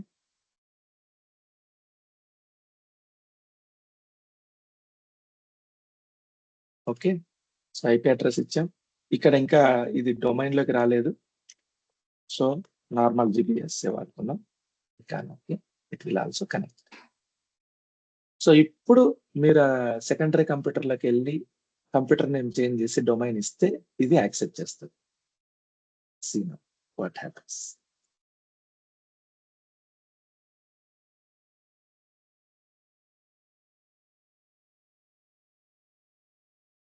So go to local server, click on VM2 or work group, anything is fine. So ఇక్కడ change computer name, domain name ఏంటి, gigabytes.com. ID password అడుగుతుంది చూడండి. Yes, ID వచ్చేసి gigabyte.gbs, password వచ్చేసి admin@123. Click on okay. So message వస్తుంది, your computer successfully added to gigabytes.com domain. Welcome to gigabytes.com domain. Click on OK, click on OK. So your computer needs restart. Click on OK, close this, restart now. ఇప్పుడు ఏమవుతుందంటే secondary computer కూడా primary computer కి add అయింది, domain controller కి add అయింది. So ఇది మన domain controller. ఈ డొమైన్ కంట్రోలర్ లో మనం చెక్ చేద్దాం. ఇప్పుడు డిఎస్ఏ ఎంఎస్సి తీసుకుంటే ఇందులో కంప్యూటర్ లిస్ట్ వస్తుంది చూడండి. DSA.MSc domain active directory. Go to gigabyte.com, go to computers. ఇక VM2 యాడ్ అయిందా ఇందులో? Yes sir. Yes, sir. So domain లో ఎన్ని కంప్యూటర్స్ ఉంటే అన్ని కంప్యూటర్స్ అండర్ కంప్యూటర్ లిస్ట్ కనిపిస్తుంది, అండర్ యూజర్స్ లిస్ట్ కనిపిస్తుంది. సో ప్రతి కంప్యూటర్ లో ఈ కంప్యూటర్ లో ఎవరు లాగిన్ అవ్వాలనేది మనము డొమైన్ కంట్రోలర్ నుంచి డిసైడ్ చేస్తాం. సో ఈ కంప్యూటర్ లో మనం ఒక యూజర్ ని క్రియేట్ చేయొచ్చు ఇక్కడే, అలా చేస్తాం మనం. Is it clear? Yes sir. So once domain controller open అయిన తర్వాత ఇప్పుడు మనకు కోర్స్ తగ్గించుకోవచ్చు. మనకు 4 కోర్సే ఎలిజిబిలిటీ ఉంది కాబట్టి ఇక్కడ 2 కోర్సే వచ్చింది కాబట్టి I will go to domain controller. Work అంతా అయిపోయింది. సో 1 కోర్ 2 GB కి కన్వర్ట్ అవుతా విఎం సైజ్. సో ఇదే అడ్వాంటేజ్ ఇక్కడ. ఎప్పుడు కావాలంటే అప్పుడు సైజ్ ఇంక్రీజ్ చేయొచ్చు, డిక్రీజ్ చేయొచ్చు. ఇక్కడ 2 కోర్స్ 8 GB ర్యామ్ ఉంది కదా, go to size. Now I will decrease the size. So work అంతా అయిపోయింది. డొమైన్ తో పెద్ద పని ఉండదు నాకు. సో నేను ఇప్పుడు ఏం చేస్తానంటే I choose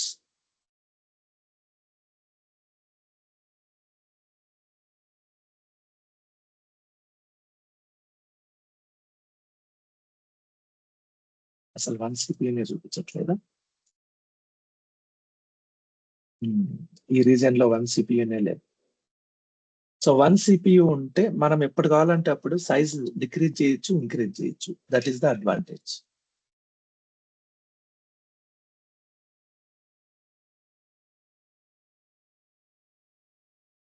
fine. So tomorrow we will do the same again. So ఇప్పుడు మనం ఏం చేసాం ఇప్పటిదాకా? VM1, VM2 క్రియేట్ చేసాం. VM1 ని డొమైన్ కంట్రోలర్ చేసాం. So fire wall rules enable చేసాం. VM2 ని VM1 డొమైన్ కంట్రోలర్ కి యాడ్ చేసాం. రీస్టార్ట్ 2 కంప్యూటర్స్ చేసాము. సో ఇప్పుడు డొమైన్ రెడీ అయింది. నెక్స్ట్ మనం ఏం చేయాలంటే by tomorrow I will find out 1 CPU ఎక్కడ అవైలబుల్ ఉందో, తర్వాత 2 CPUs ఒకటి తీసుకుంటాము, తర్వాత 1 CPU ఒకటి తీసుకుంటాము. సో ఈ 2 కంప్యూటర్స్ లోంచి దీన్ని డొమైన్ కంట్రోలర్ చేస్తాము. ఇందులో SQL సర్వర్ ఇన్స్టాల్ చేస్తాం, ఇందులో SQL సర్వర్ ఇన్స్టాల్ చేస్తాం. ఈ రెండిటికి మధ్యలో హై అవైలబిలిటీ ఆప్షన్స్ కాన్ఫిగర్ చేస్తాం. So tomorrow we will start log shipping. So same database 2 కంప్యూటర్లలో పెట్టి ఈ కంప్యూటర్ నుంచి ఆ కంప్యూటర్ కి ట్రాన్సాక్షన్స్ పంపించడం ఎలాగని చూద్దాం. Okay fine. Let me stop the recording.